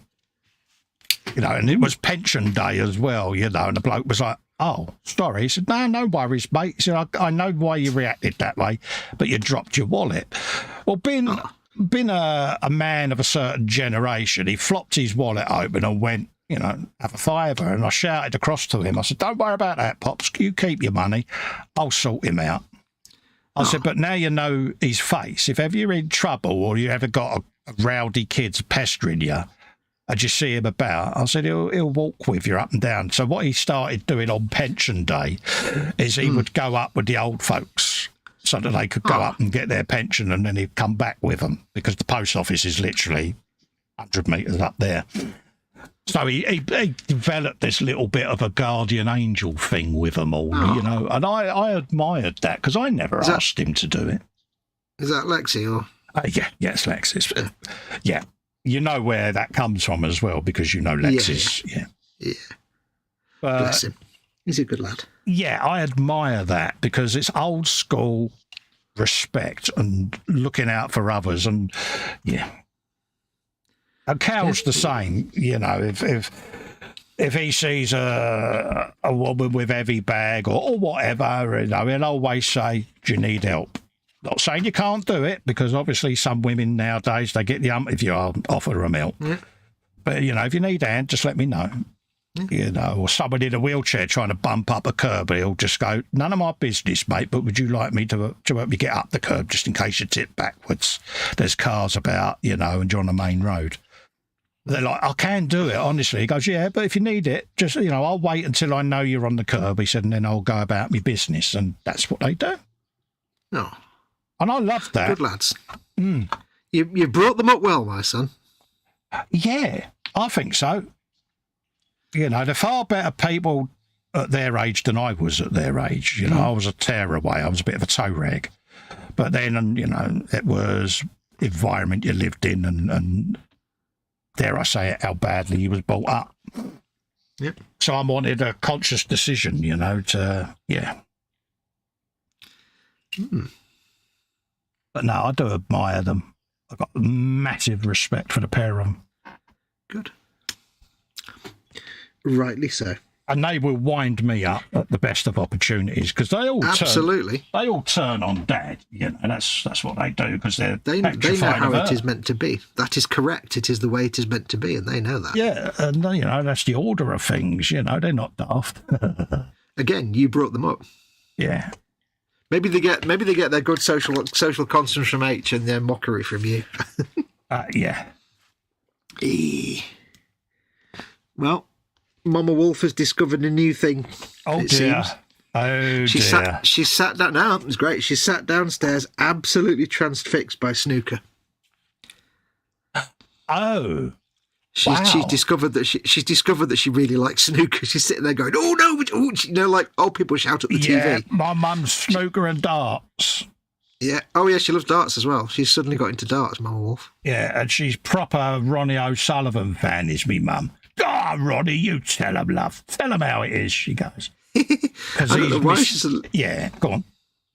I don't know why she suddenly got into it, but yeah, she likes snooker and darts. Yeah. As well. Yeah, I think she likes Ronnie O'Sullivan because he's a bit like Jimmy White, nonconformist, you know, just do it their way. Yeah. A bit like Alex Higgins used to be, you know. I don't know all these names. Yeah, my mum always likes the underdog or the person that is being maligned by the snooker authorities because they like everyone to be Ovaltinis, and Ronnie O'Sullivan isn't, is he? Let's be honest. Yeah. You know, he's Marmite. You either like the bloke or you don't. I respect him, to be honest with you. I think he has brought a lot to the game, and he don't take any prisoners. Fair play. I know nothing of this of what you speak. Yeah. I kind of vaguely recognise the name, but it doesn't mean anything to me, so... Yeah, you know what snooker's like. There's an air of snobbery around. It's a bit like golf, isn't it? Yeah. You know, and he'll just turn around and say, no, I'm not doing that. Why? Why? Because I don't, you know, I'm not your servant. I'll clean that up. You know what I mean? Mm. So, of course, they'll fine him for every minor misdemeanour, and he's like, really? I'm still not going to do it. Sticks to his values, should we say. I don't know why Mum's suddenly into it, but she is. Yeah, she's not watching it in black and white, is she? Yeah. No. Pink is the ball behind the brown. Right, so we got the number plates on. We got that on. Number plates. Milk bottles in his rump. So you fiddling with his bum? Yeah, we got handles, churns and things like that. Bum handles. Bum handles. There. Do I need any more decal set? No, I don't. Oh, let's put that away. I'm just painting all the little pistons and things silver. Oh, look at you with your piston painting. Yeah, these will disappear completely when all the washes and stuff go on, but then at the very end I'll bring back all the shiny metals. Once I've got a matte varnish on this and it's finished, I'll come back for the shiny metals and make them pop. Because I figure, although his armour's made of scrap and it's not exactly well maintained, the pistons are going to be constantly used, and pistons are lubricated in their piston shafts, and they're constantly getting clean. So I think little hydraulic pistons would tend to be clean, more or less, or at least shiny. Oh, yeah, the rubber seals wipe them as they go in and out. Yeah. So you can tell how your seals are going. Check your seals. You end up with streaky pistons. Get your seals here, free for pain. Do you like that pain? I did. I like the way you dragged out pound there, mate. Let's use the red ones, actually. I don't know why I said it like that. No idea, mate, but hey, you know, I'm proud of you. Well, you're something. Yeah, so I went downstairs and I was checking on my wall for made her a brew and stuff, and she was just like, I could barely get her attention. She was just staring at the snooker. I'm like, do you want a brew? Huh? There's a brew for you. I left her a pork pie and some cheese. That's all been scarfed. Yeah. I was like, do you want some more sushi? No, do you want a pork pie? Yeah, gone. Bless her. She likes the sushi. I did need some contact to clear, because I've got that light to put in with us. Contact to clear. It's glue, but clear. Yeah. You've been on that special Red Bull again that you drink, haven't you? Yeah. I may have had 4 cups of tea today. Oh, dear. I may have a 5th one right here now. I probably shouldn't have more than 3 cups of tea. I've had 2 I'm on a today. I'm on a tea kick again at the minute. Coffee's gone out the window. Yeah, you go through stages, don't you? Yeah. I go through bits where I'm like, oh, I don't like tea. It's horrible. Yeah. And then I'm like, I quite fancy tea and I don't want coffee. Yeah. I'm just weird. I don't know what I'm like. I'm like a pain in the bum, I think, basically. You're a special little foxykins. One of a very kind. Special. I am a very special agent, as they say. The world breathed a sigh of relief that you wasn't a twin. Well, how do you know? Yeah. There might be an evil version of me that lives up in the attic and is fed just fish heads and stuff. You never know. Yeah. I've overthought that, haven't I? You have. I mean, fair play, mate. I can see the film now, mate. We've all read those books. Flowers in the Attic. Yeah. There was always a good twin and a psychotic one, wasn't there? Oh, yeah. It is the way. We've got more silver to paint on here, haven't we? Yes. Backpack, you say? Painting silver, you say? Okay. I like how this orc's backpack is basically just an engine. It powers his power armour. Hey, mate, at the end of the day, if it works. Yeah. Well, at first I was like, why has he got an engine for the back? And then I was like, oh, it's power armor, you idiot. Of course he's got an engine on the back of it. It's got to power the power armor, hasn't he? Idiot. Makes sense, mate. It's all, isn't it? Yeah, it's not like some space marine with some kind of fusion reactor or whatever it is they use. Oh, I've just covered the entire lid in paint. He's going to be an orc with just a V8 engine on the back. That's how orc do. We'll go. There you go. Yeah. Let's have a look at chat. I'll probably end up overreading whatever you've read. I did put in a thing read to here at one point, but... It means scrolling up, Fox. Carl Scale Modelling says, coldest temperature, coldest temperature, minus 26, Braemar, Aberdeenshire tonight, forecast is minus 18. Oh, wow. Also, Athol says it's snowing again, meant to be light. Oh, that's what I meant to say. I got up yesterday and I looked out the front door. I meant to bring the bins in. And it was the weirdest thing, right? On our driveway at the front was a little thin layer of 2 or 3 millimetres of snow. Yeah.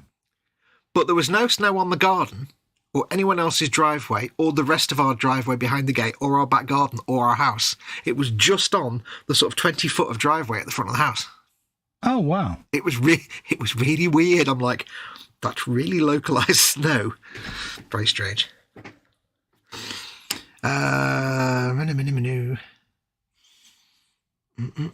Check it. Where are we? Check it's not stuck to your wrist or forearm. Cole said, Phil. Yeah. They know me so well, don't they? Yeah. Athol says, yes, and that year I was living up at the Spittal of Glenshee, driving my Jaguar X-Type and was told I'd never climb the hill, but Mum and I did easy. To Cole. Matt B saying, wow, that's a present. I think that's about the car. Yeah. Bobbin says, nubs. Can't beat a bit of nubbage, mate. Yep. Athol says, old Jags 2-litre petrol were real cars. New Jags are rubbish and far too costly. Plus, I do not want an F-Pace, even if they'll give me one for free. Now, if Renault were to hand me the keys for a new Renault 5e, I'd jump at the chance, as it's a classic with a modern touch and no smelly fumes. You lived in a flat high up at how are you going to run a lead then to put it on charge? Yeah. Matt B says, the world needs people like that. Cole, well done. How nice is that about Lexi? Yeah, he's good fella, he really is. Sign of a good upbringing. Despite Colin, it's a sign of a good upbringing. Exactly. That's why I said they're better blokes than I was at their age, I was still a bit of a tearaway, mate. You must have done something right, Cole, I reckon. Clearly you did something right.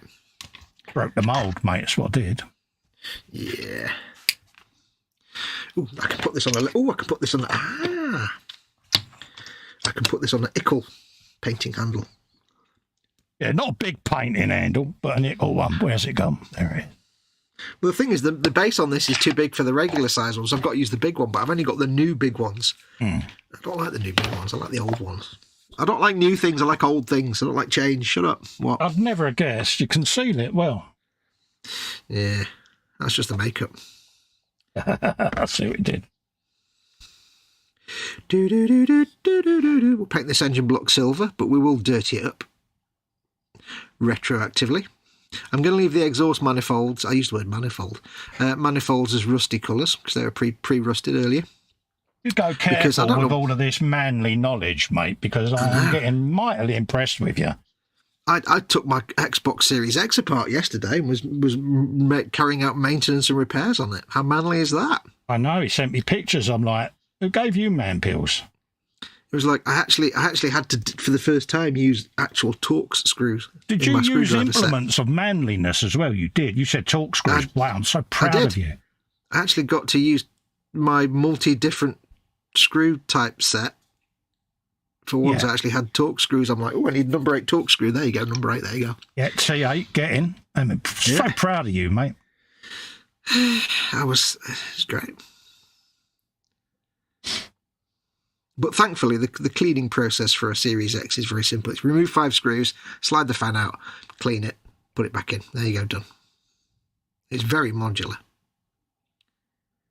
Not like taking apart a 360 or an Xbox One. No, yeah. I mean, I haven't taken mine apart yet because it's still under warranty. But Yeah, mine expired last year, I think. So I thought I might as well get it open and give it a bit of a dust. I have seen all the YouTube LED mods and stuff like that, but it's like it's in the cupboard. Who's going to see it? So. But it's amazing because, like I say, if you look at like the One and the 360 and the original Xbox, and obviously PlayStations as well, they're always like a nightmare to get into. So the fact that the series is just so simple to open up, it's literally 2 screws on the back panel and that's it. Yeah. And you've opened it. And it's a handful. It's like, wow, this is amazing. They've done a really good job of actually making this accessible. Which is unusual for consumer electronic goods, really. But welcome. Yeah. Absolutely, mate. I got a door at a slightly junky angle because that's where the driver's going to be stuck. Dora? Because he's going to be having a yatter. He's basically saying, "Oh, yo, churny boy, what?" You know. That's what he's saying. Oh, Captain Milk Bottle. What? Yeah. Wait, yo. That's because that's his boy name. with the hair. Yo, yeah. Lee's off the bed. He says, "Night. Oh, you take care, Lee. There you go." Attle says, "Easy. Did to my local Asda and refill the battery at midnight. Do some shopping." So happy days, mate. Yeah, because that's our thing. You know, if we had an electric car, it's parked out in the resident car park bit out there. You couldn't run a lead out there to charge it because people would just either cut the lead, nick the lead, or just disconnect it. So. Yeah. Electric cars would be good if they was all auto-charging, you know, with accumulators in the wheels and that generate power and send it back. Some cars are beginning to do it, but they're about 60 grand. Yeah, some of them have got like that on the braking system, and when they brake, it generates a bit, but not a lot. It's only a little bit. It's like a top-up. It's not like a... Exactly. And, yeah, until they get that right, I think people are always going to be a bit sceptical of the whole scenario. Well, I think until literally you can, every petrol station has a charging station as well. Yeah. Because they need to be as ubiquitous as petrol stations. Because the advantage of petrol engines is, you know, you can get easily to another petrol station fairly quickly. So, you know, I mean, in a petrol car, you know, we've driven from where we are up to Edinburgh. Now, in an electric car, you're not going to be able to do that. What they are now, they're typically about 200 to 300 miles, aren't they? Exactly. So you're then going to have to stop, charge it up for however many hours it takes, and it's like, really? I mean, that's the thing that will put me off electric cars is just the anxiety. I think it's called charge anxiety of, you know, getting halfway there and running out of petrol. It's like I look at these people, old people, or people with those mobility scooters that zoop around, you know, the little sit-down jobs. Yeah. And it's like, what if you get halfway to the shops and the battery goes flat? I'd be losing sleep at night. I think I need to go to the shop, but what if my battery goes? You're like that now, driving on the motorway. Well, yeah, I'm not afraid of running out of petrol. I'm just afraid of, you know, dying from being killed on the motorway. But what if my car breaks down? You know, that's I get anxiety just from driving. Like I said to you before, it's a waste of money you have in the car, really, because your anxiety won't let you drive it on the motorway. You're not getting any use out of it, and yet you're paying through the roof. Yeah, I mean, I did use it for domestical type stuff and my own little short journeys, but motorway stuff, I don't like going. I've got, like, you know, to get to my local stores and things like that, go shopping, but yes.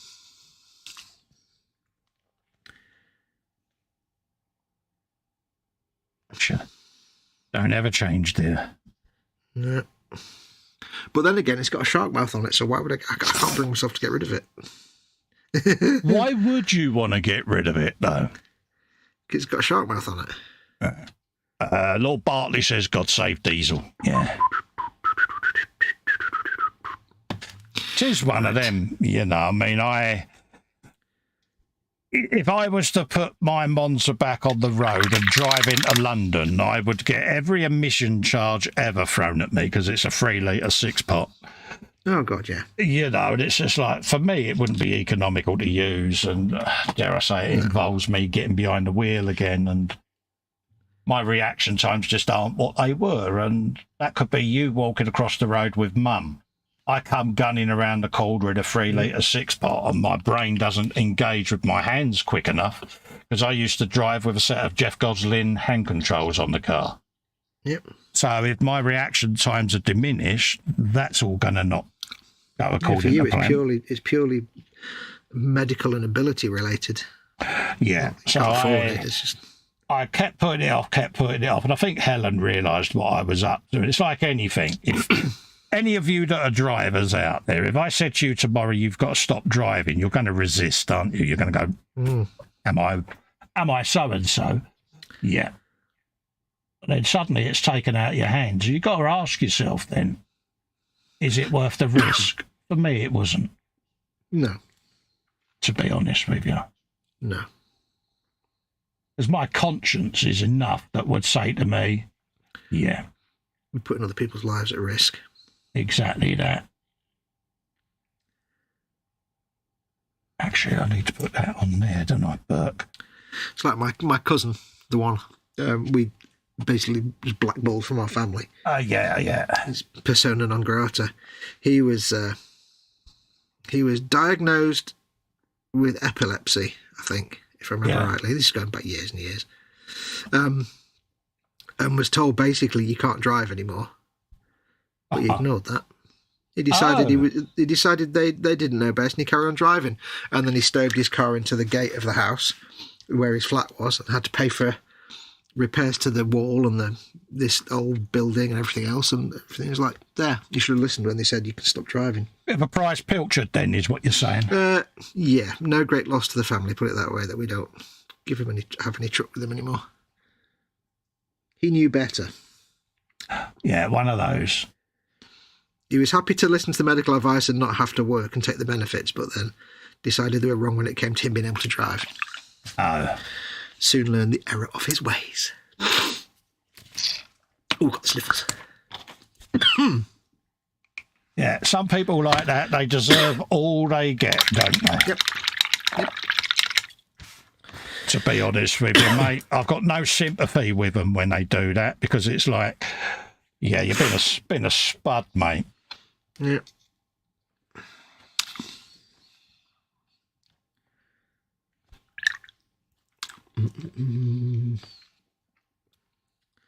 Surprise spud.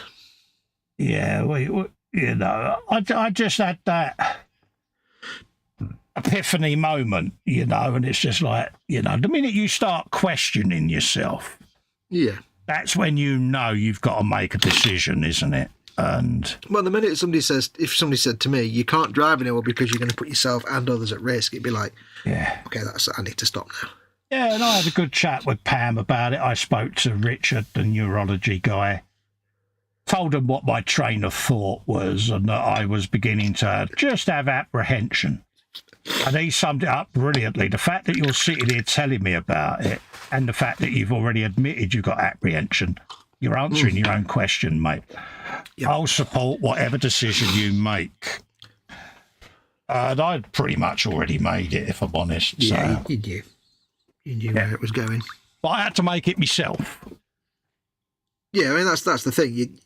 It's an know uncomfortable what I'm thing like. to do.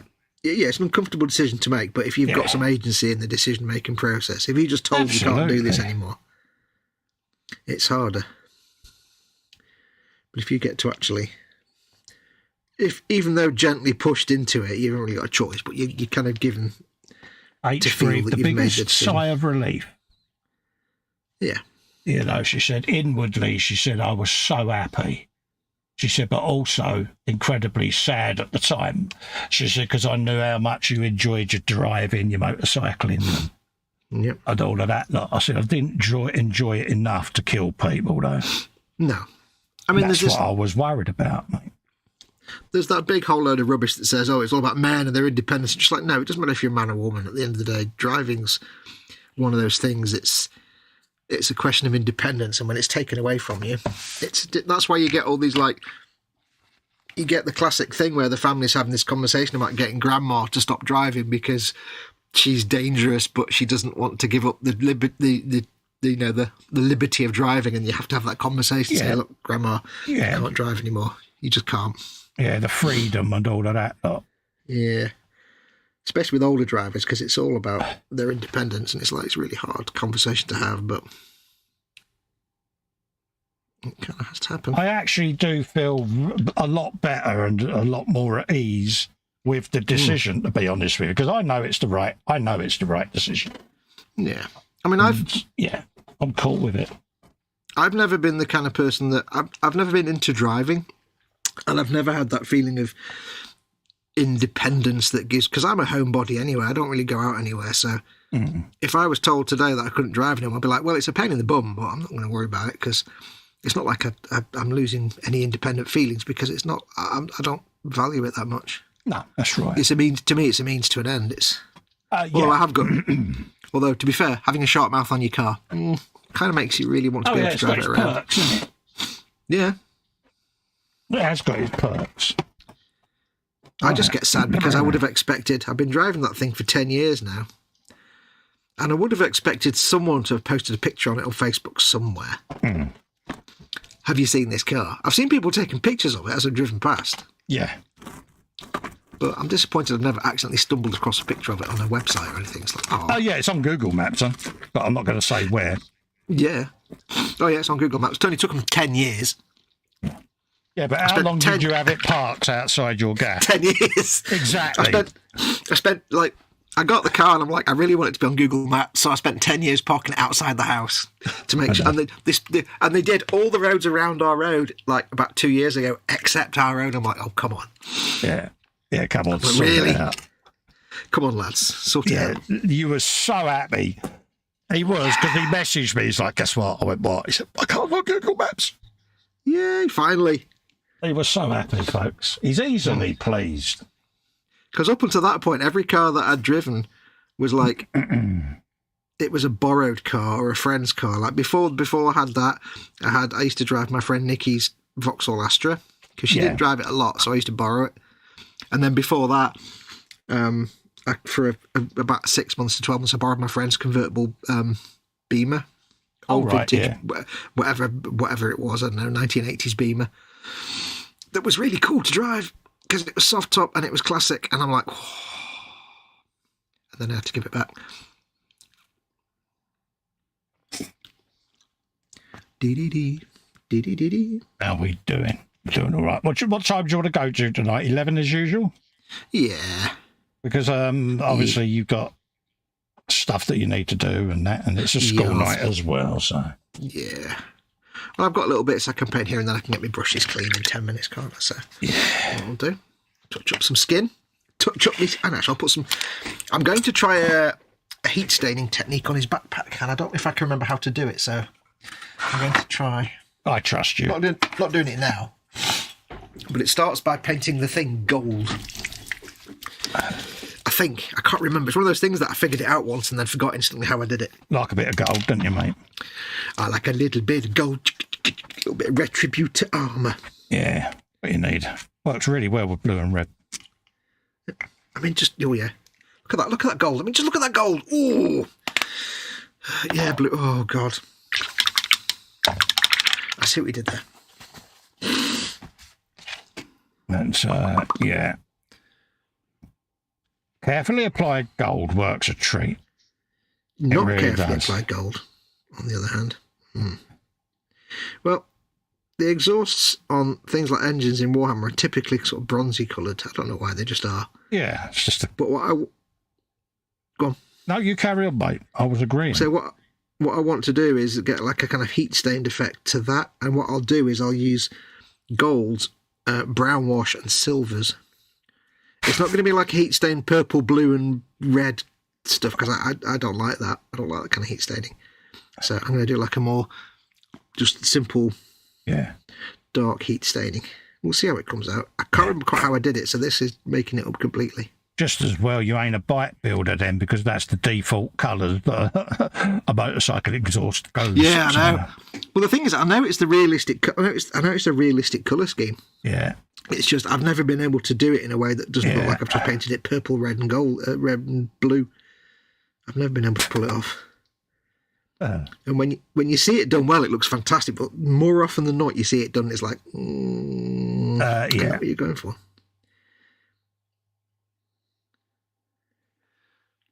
if you can do it right, it looks great. But if you don't get it exactly right, it's like, Yeah, it is one of those, you know. I've never been able to do it, so I don't. Yeah. I know my limits. Oh, I don't know. I think if you put your mind to it, you'd be fine. But Yeah. all right, let's clean that off that side. You'll notice, folks, I'm building my or one of my meat stalls because I'm letting my truck dry, or the doors dry, because they will fall off if I keep fettling with it. So a little bit of meat. So I thought it's an ideal opportunity for me just to... Have you got your meat all out on the bench? Oh, yeah, I have. Looks bigger on your bench. I certainly did that. I did, yeah. Look at that. That's a big old chunk of meat, isn't it? So it's half an oink, mate. Look at that. Oh, das ist ein Piggengefahren. Yeah, that I know. Das ist ein Fleischtafel. As the Germans probably wouldn't say, because they can actually speak German. Exactly that. But, you know, I don't do lingo, so, yeah. Well, I know meat is Fleisch. Table is Tafel, so I assume it would be Fleischtafel or Tafelfleisch. I don't know. It'd be table meat, wouldn't it? Yeah. Yeah, they have a bizarre diction, don't they? I was actually reading. I was on Twitter last night, and I can't remember what I was looking at. And I was reading some tweets, and a lot of them were in German. And I just, for a laugh, started just reading them out because I thought it's fun to read German out. It sounds great. And I actually surprised myself that I think I was doing actually all right. Because normally I have to sit and look at each word for a second and figure out how to say it. But I was just on a roll and I was able to sort of read all these words out and think, wow, I'm actually doing German reasonably I do well. that with English, but it doesn't always work out. Yeah, it doesn't always quite go as planned. No. It's but like, Russian words, you can read Russian names. Oh, mate, fluent in Russian, mate. You know, I could easily get a job at the UN as a full-blown Russian interpreter because my Russian is top drawer, mate. I'll just blow my nose 1 second. I've got another one of those them explosions. To go on. Oh, dear. Somebody turned a tap on. That wasn't good. Oh, dear. Look at you. Hey, Betty, Betty, Betty, Betty, Betty. It's going slowly, this, but it's going. That's the main thing. That's the key. That's the key. I should soon have finished all the base colours and I can start with some washes.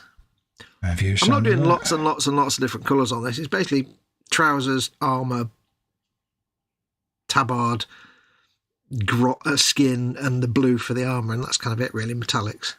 Just trying to keep it simple.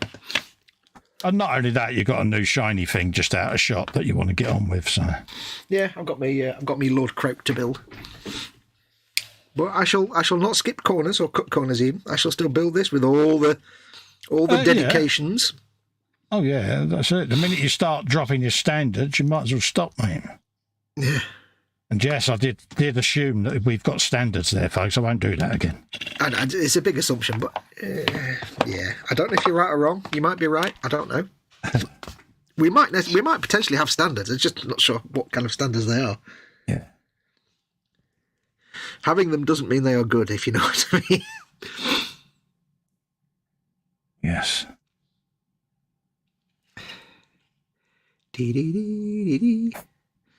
But I think as I've started to get a little bit better, because I'm still learning to brush paint. I've only been doing it for 3 or 4 years, and it's like as I get a little bit better and more confident, I really started to enjoy painting the little fine details more and more. Yeah. Because at first you're like, just slowly over time, I've got a bit more confident. I'm not saying I'm any good. I'm just saying I'm more confident, more comfortable doing it. That's the key. And again, the biggest thing is you're having fun. Al says, okay, Cole, time for painkillers and Betty boys. Nice show. Good chat as usual. Bye for this one. See you later, Al. Take care, mate. He also said that until his eyes are back to 20/20 vision, I'm staying off the roads, even when I tried to buy an e-trike. The guy that was selling it checked my eyes and said, sorry, no chance. Yeah, I'm pretty... Yeah. Like I say, I don't need to worry now because I'm not driving, so... Yeah. But I am the world's worst passenger. I don't tell Helen how to drive, but I'm constantly on edge as a passenger because obviously any jarring sensations, sudden braking or potholes, it goes through the old back there and it's quite excruciating. So I'm quite a finicky passenger to transport because of that. So, do you sit there and grip the handle on the door, on the inside of the door, the little handrest thing? Yeah. I brace myself with me sticks. I triangulate so that I'm basically rigid in the front of the car. Yeah. But I always remember when I had Goliath, my tumour removed, we had to go for an assessment just to see when they would get round to taking all the staples out. And obviously I couldn't sit, so I had her and Lex manipulating me in the car. Me knees bent with me feet poking out the top of the rear window. And I was sprawled across the back seat because it was the only way I could get in the car because I couldn't sit, you know. And Lord. We got there and they was like, how did you get here? And Helen told them and how I was getting in and out of the car. They're like, yeah, we're not going to let you go back that way. We'll take you back in an ambulance because, you can't travel like that. I was like, well, it's all right, we did it. And they went, yeah, but now we know how you did it. It's our responsibility, and Oh, why don't you just go hook off transport? Yeah, so that was it. Yeah. Right, another coat of that gold because that was terrible. A bit thin. Could have been worse. Andy might have taken me in his estate car. That would have been funny. Yeah, just wheel you in the back. Lex said, "Can't we just take you in on a gurney like Hannibal Lecter?" Upright. Yeah. Nope. Hello, that's me dropping me water. Yeah, good man.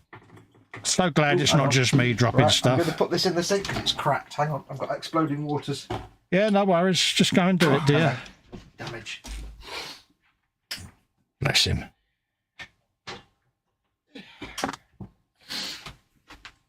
So I just want to sand the nubs off of the wheels. Goodness. Well, that's the end of that water bottle. Oh, bless. We have others. Yeah, I've got those anti-spill ones because you know what I'm like for knocking things over. Yeah. And I must admit, it has gone flying off the bench a few times. I don't even know what I was doing. I don't know why I was reaching over there. I've forgotten what I was doing now. Yeah. Oh, never mind. I was reaching for kitchen roll. That's what I was doing. I knocked it. That's what I was. There you go. Tissue. What am I clean up with a bit of extra fin. Right. Got sidekins. Might as well get them on there. Why not? Let's see how far we can get with it. How's the Harry? Oh, yeah, we've got 15 minutes yet. Yeah. We'll finish at 11, folks. Yeah, go on, carry on. Excuse me. Handy tip if you're painting silvers and they're looking a bit dull. If you want to get them looking nice and shiny, it doesn't really matter to me at this point because they're going to get matte varnish, but if you want to get them nice and shiny and they're a bit dull and you don't want to do another, like a second or third coat because you don't want the paint to be too thick, get some on that's really watered down, like really water it down on your palette and just glaze it on. That way you're not adding a lot over the top, but when it dries it'll be nice and silvery shiny. So if you want to avoid having lots of thick metal, but like if you're doing like last touches and stuff and your silvers are a bit dull, just a bit thinner than you normally would, and give it a bit of a glaze over the top. Don't really matter for this because I'm going to be weathering it anyway, but just thought I'd pass that on. Dee-dee.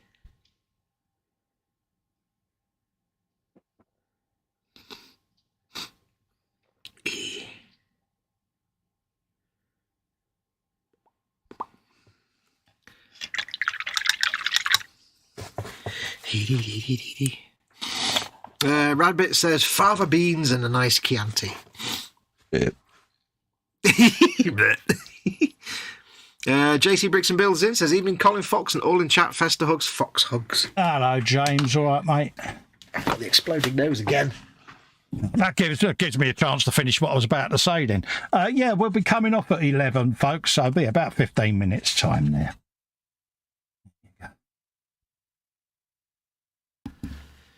Everything's leaking.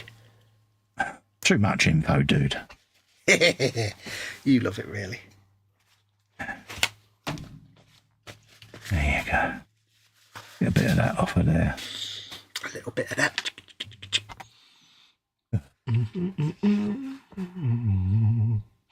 Donald Mackenzie's in, says, morning guys, I on night shift and the job's been cancelled, so spam sandwich for brekkie and making Ultramarines Rhino. Ooh. Get in there.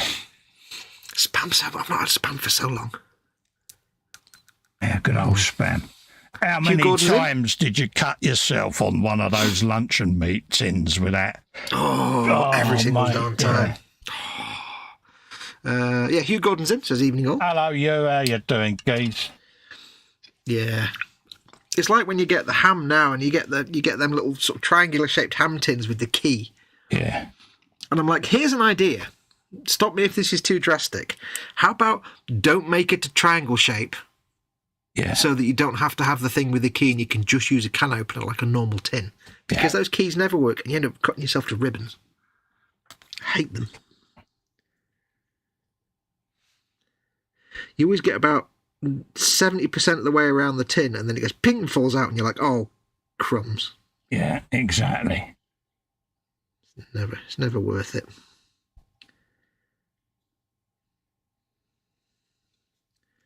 And it's only because of that weird triangle shape and the wider at the top than the bottom, or the bottom than the top. Yeah, they're a pointless thing at the end of the day. Yeah.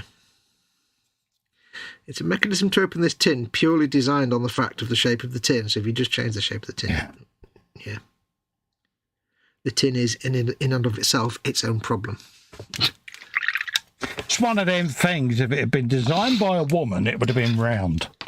But because it was designed by a bloke, it's, yeah. Or if it was designed by a German, it would have just been correct. Yeah.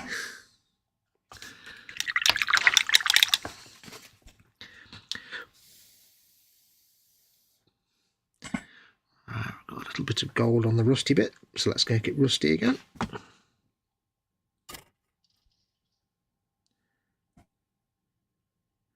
How's your meat table going?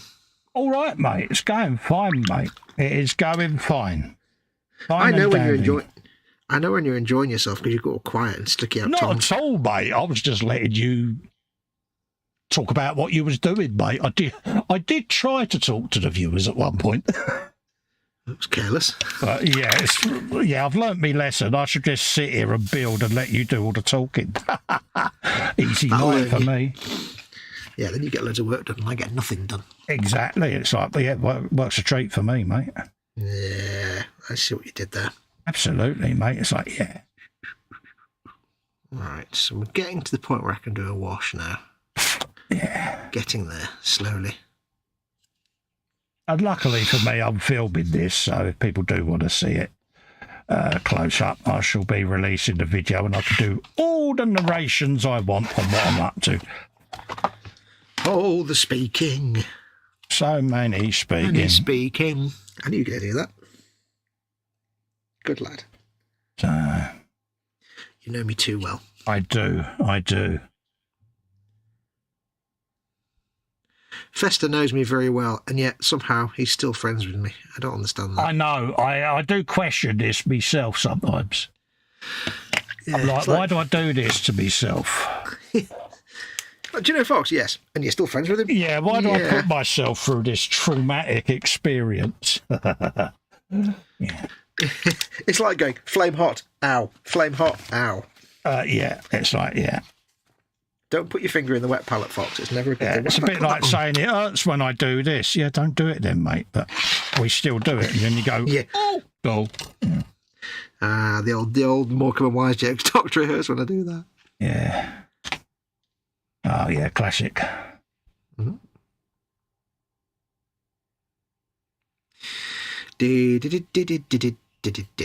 Classic institutions of British comedy. Mm-hmm. Oh, absolutely. We got a bit of that on there. Apparently that goes across there. That's what I need. Skaven blight dinge. These are just straightforward little things that I'm going to be adding to it, but dare I say it, this is all the sort of things that you don't see many people building, so... Yeah. I It's just enjoy it. It's adding character and a story. It's always good to have a story to thingy. Any kind of art. Whether it's a model or a drawing or a paint, doesn't matter what it is. If it's some kind of art, have a story to it. Makes things more fun. That's what it's all about. Mm-hmm. Having fun. It's all about fun and profit. I mean fun and fun. Sorry, did my inner Ferengi slip out there? Yeah. And that's what people tend to forget. Sometimes they lose that part of the hobby, don't they? It's like, look, it's fun at the end of the day. Yeah. The people that get all serious and saying, well, you know, you shouldn't do that because that's not what that thing looked like in the rivet counting. And I'm like, shut up, we're having fun. Yeah, I think you'll find I don't care. I think you'll find we're grown. He cleaned that up nicely. Men. Yeah, I did clean that up well, didn't I, really? I'm proud of I myself. just cleaned mine up as well. We're grown men painting toy soldiers. Do we really need to get all serious about it? Not Exactly. really. I think you'll find you have no friends. Bye. What? That's what he did there. Not bad. Unintentional. No talent if they saw it. I said that out loud, didn't I? You said that loud. Oh, God.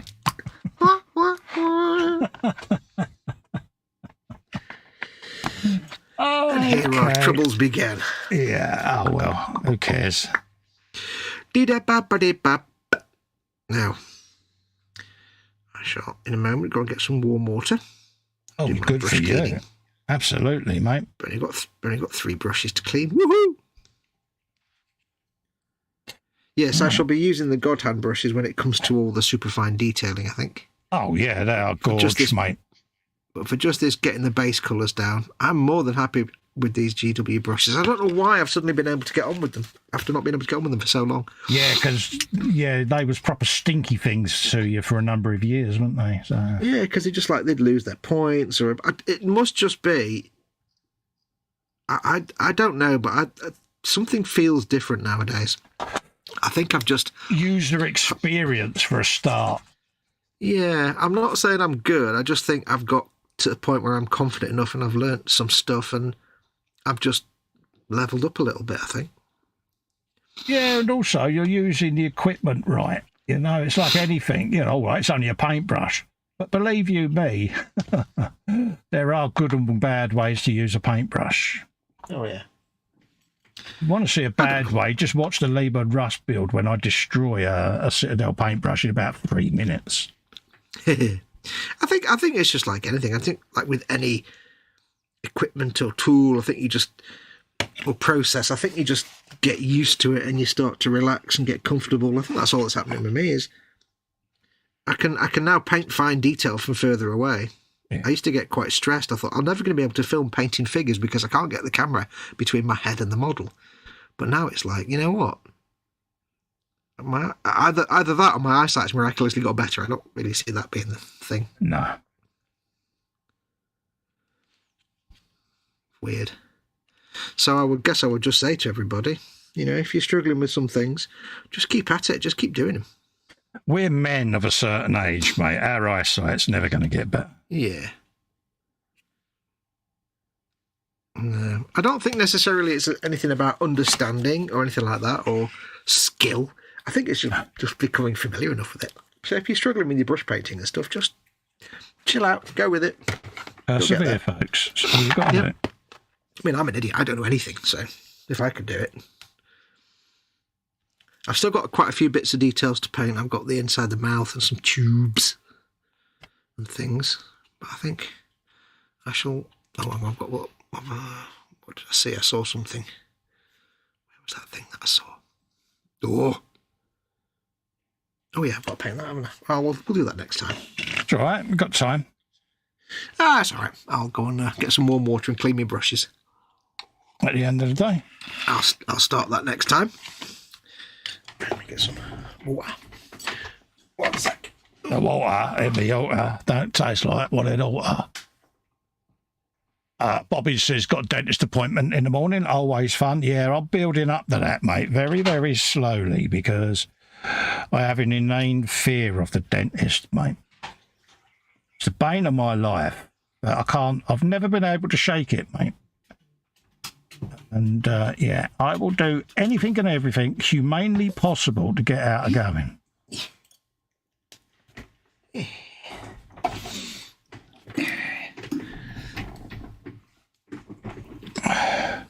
Bobbin says, got a dentist appointment the first thing in the morning. Always fun. Oh, no.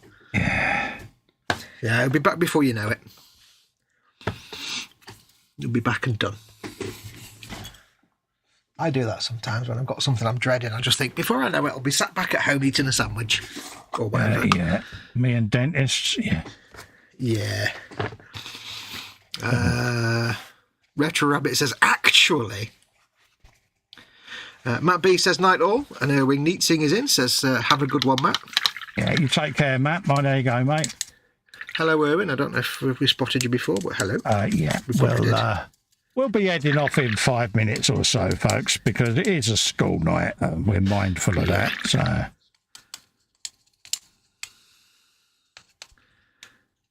Well, we are. Like I say, we don't want to make people late for work or anything like that.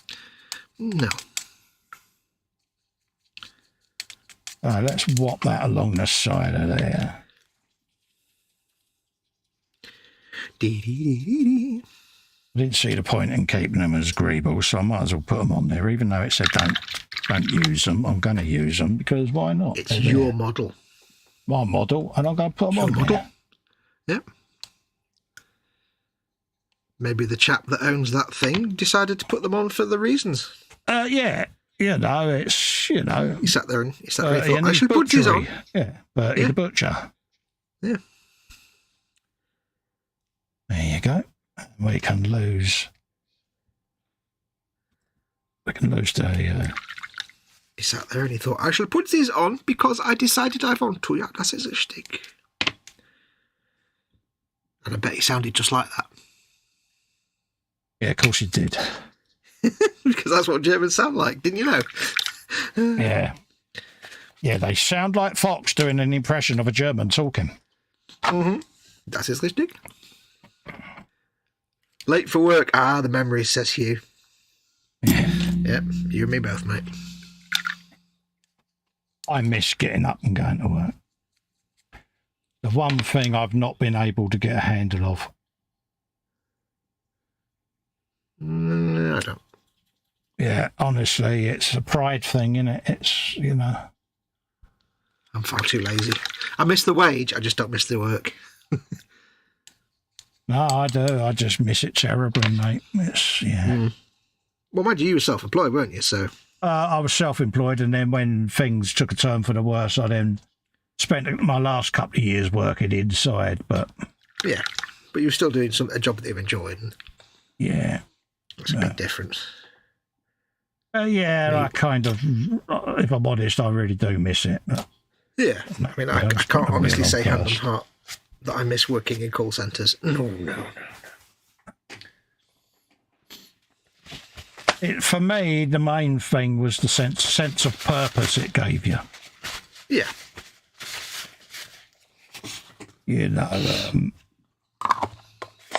Yeah, just gave you that sense of purpose and direction in life, and I miss that. I miss that routine. Yeah.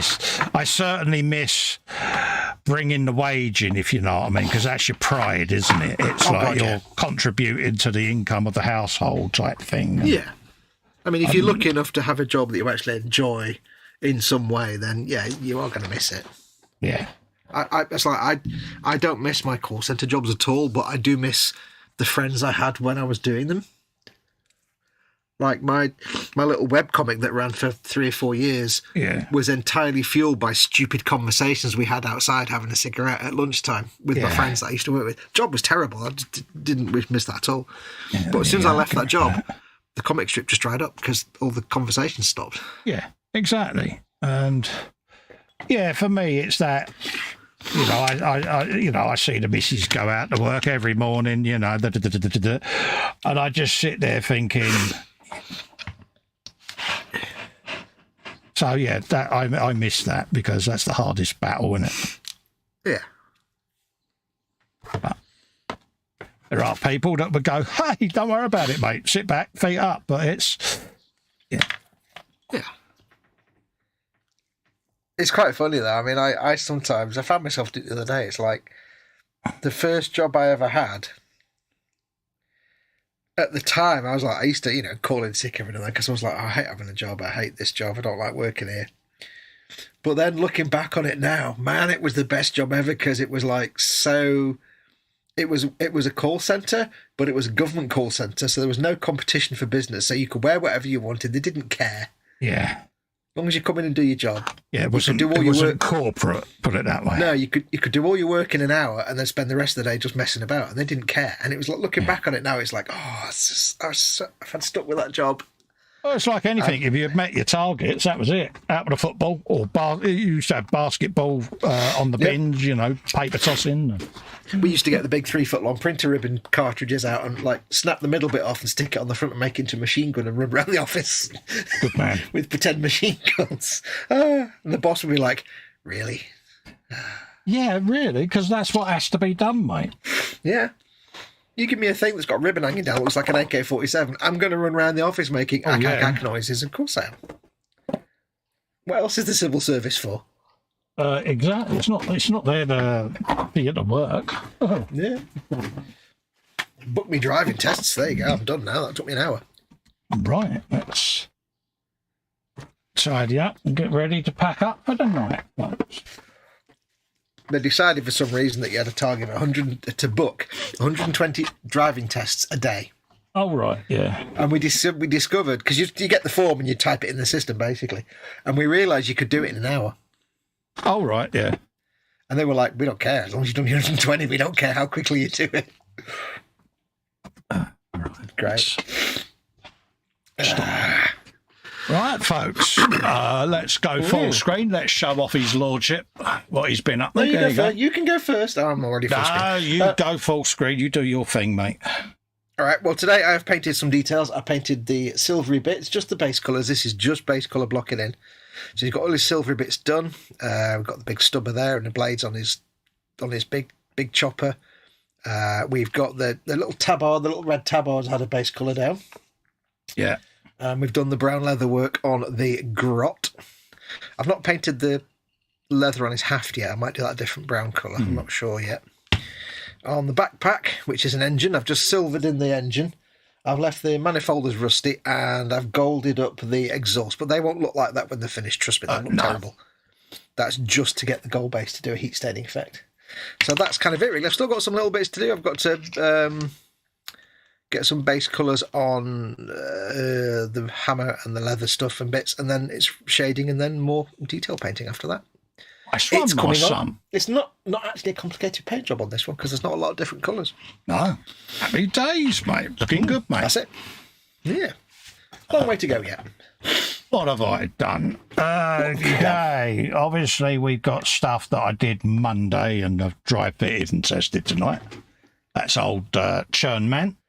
Jiggle Physics. Yeah, so there's him. Let's definitely pick this up. He says, hoping that I don't drop it. So we're going for it. There you go. So we got doors all mounted now. Ooh. Wing mirrors on. Definitely spin it around, Cole. You can do this. There's all the milk crates in the back. That looks so good. Churns in the side and all of that.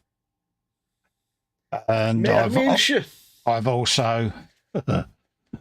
I've assembled one of the meat carts as well. There you go. Who will buy my lovely meat? Yeah, I've got it upside down at the moment because I don't want to put it on the wheels until the wheels have dried because otherwise they'll splay out. So yeah, so much tiny little detailed parts. Well, yeah, because I get to do all the wood grain effects on it as well, and that's the thing with this. I think it's gone all right. I'm happy with it. Put it down. It's cute. It's got to be weathered up. Yeah, it's got to, have its little bit of dirt to try. It's not too dirty because it would have been washed every day. So, The beauty of it is, it's once you get all the stuff in the back and you have the doors open, that it just starts to look alive. It's like, you get a vehicle that's just a hollow truck and you don't put anything in it, it's fine. But when you start putting stuff in it, it starts to look more like I just want it to tell a story, and that for me is crucial with these things, because obviously you're going to have this guy, he's going to sort of be stood sort of chatting to someone because he's just got out or he's just come back and realised he's got something he wants to do, and then you've got to have him round the back chatting to someone, and that's just how it is, isn't it? You've got to just have a little bit of activity going on. Where are you going to put the Gundam? I haven't decided yet, mate. And I've got to try and put a turret on the roof as well, but And don't forget, you need to at least have one dinosaur in it somewhere. Exactly. So that's what I've been up to, folks. So we'll come off a full screen. Hopefully enjoyed yourself spending a bit of time with me and the Guru. Yeah. We certainly look forward to the Wednesdays, don't we? Oh, yeah. It gets me to the bench to actually do some painting, which is amazing. Talking about back to the bench, we'll be back on a Friday for our usual Friday frolic over on my channel, Festa 67's Workshop. So we'll be doing a bit more on me double-armed digger this week. I'll be doing a bit more buildy on That sounds like double-armed digger. Sounds like a name. It's just a thing, isn't it? It's just got that, mechanical thing about it. Bobbins says, lovely work there, chaps. Cheers, Bobbins, mate. Muchly appreciated. Like I say, when I've sketched everything out, I'm looking forward to starting the vignette for it as well, because it'll start coming alive then, but you're going to see random things getting built, but they're all to do with what the end result's going to be, folks, so bear with me. Right, I suppose we can wrap up for the night. So the usual. Yes. Stay safe, everyone. Yep. Stay well, especially with the current. To check out the new. Go on. No, you carry on, mate. I thought you'd gone. No, you carry on, mate. Go on. I was going to say, don't forget to join the new eModels group. That's it, folks, and we'll catch up later. Bye bye for now. Bye. Adios, amoebas.